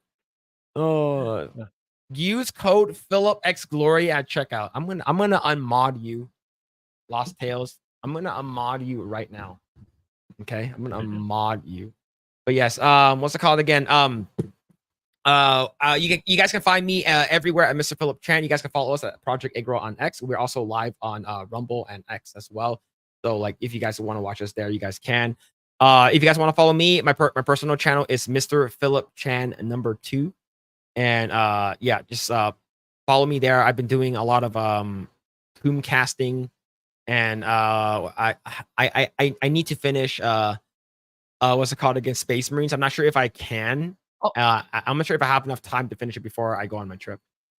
Okay. But you did finish Lollipop Chainsaw. I did get my I got my PS5 copy. So yeah, it runs a lot better compared to my PC. So okay, yeah. That's good. And okay, officially rescheduled twice now. Madam Savvy will be live with us next week for Project Eggroll. Next week's episode will be a shorter one because I have to start packing and get ready for the following Sunday. I do have an early day that so I will probably only be doing 2 hours with Madam Savvy. Madam Savvy was at the Trump rally. That's why she wasn't here today. So she actually went to the Trump rally. So Madam Savvy will be with us for Project Eggroll next week. We're gonna have a short Project Eggroll next week, so only about 2 hours. But other than that, yeah, that's it. That's all for today. If you guys haven't already done so, like, share, subscribe, share this video with your friends. Hopefully, we can get to 6969 subscribers. If you can get that, we will do your best in stopping Asian hate, of course. But yeah, thank you guys so much. We really appreciate it. Thank you for everyone who hung out for this long. Thank you everyone on X and on Rumble. Thank you Carlos Lima for the super chat earlier. Really appreciate that. But yes, with that, we'll catch you guys on the next one with Madam Savvy.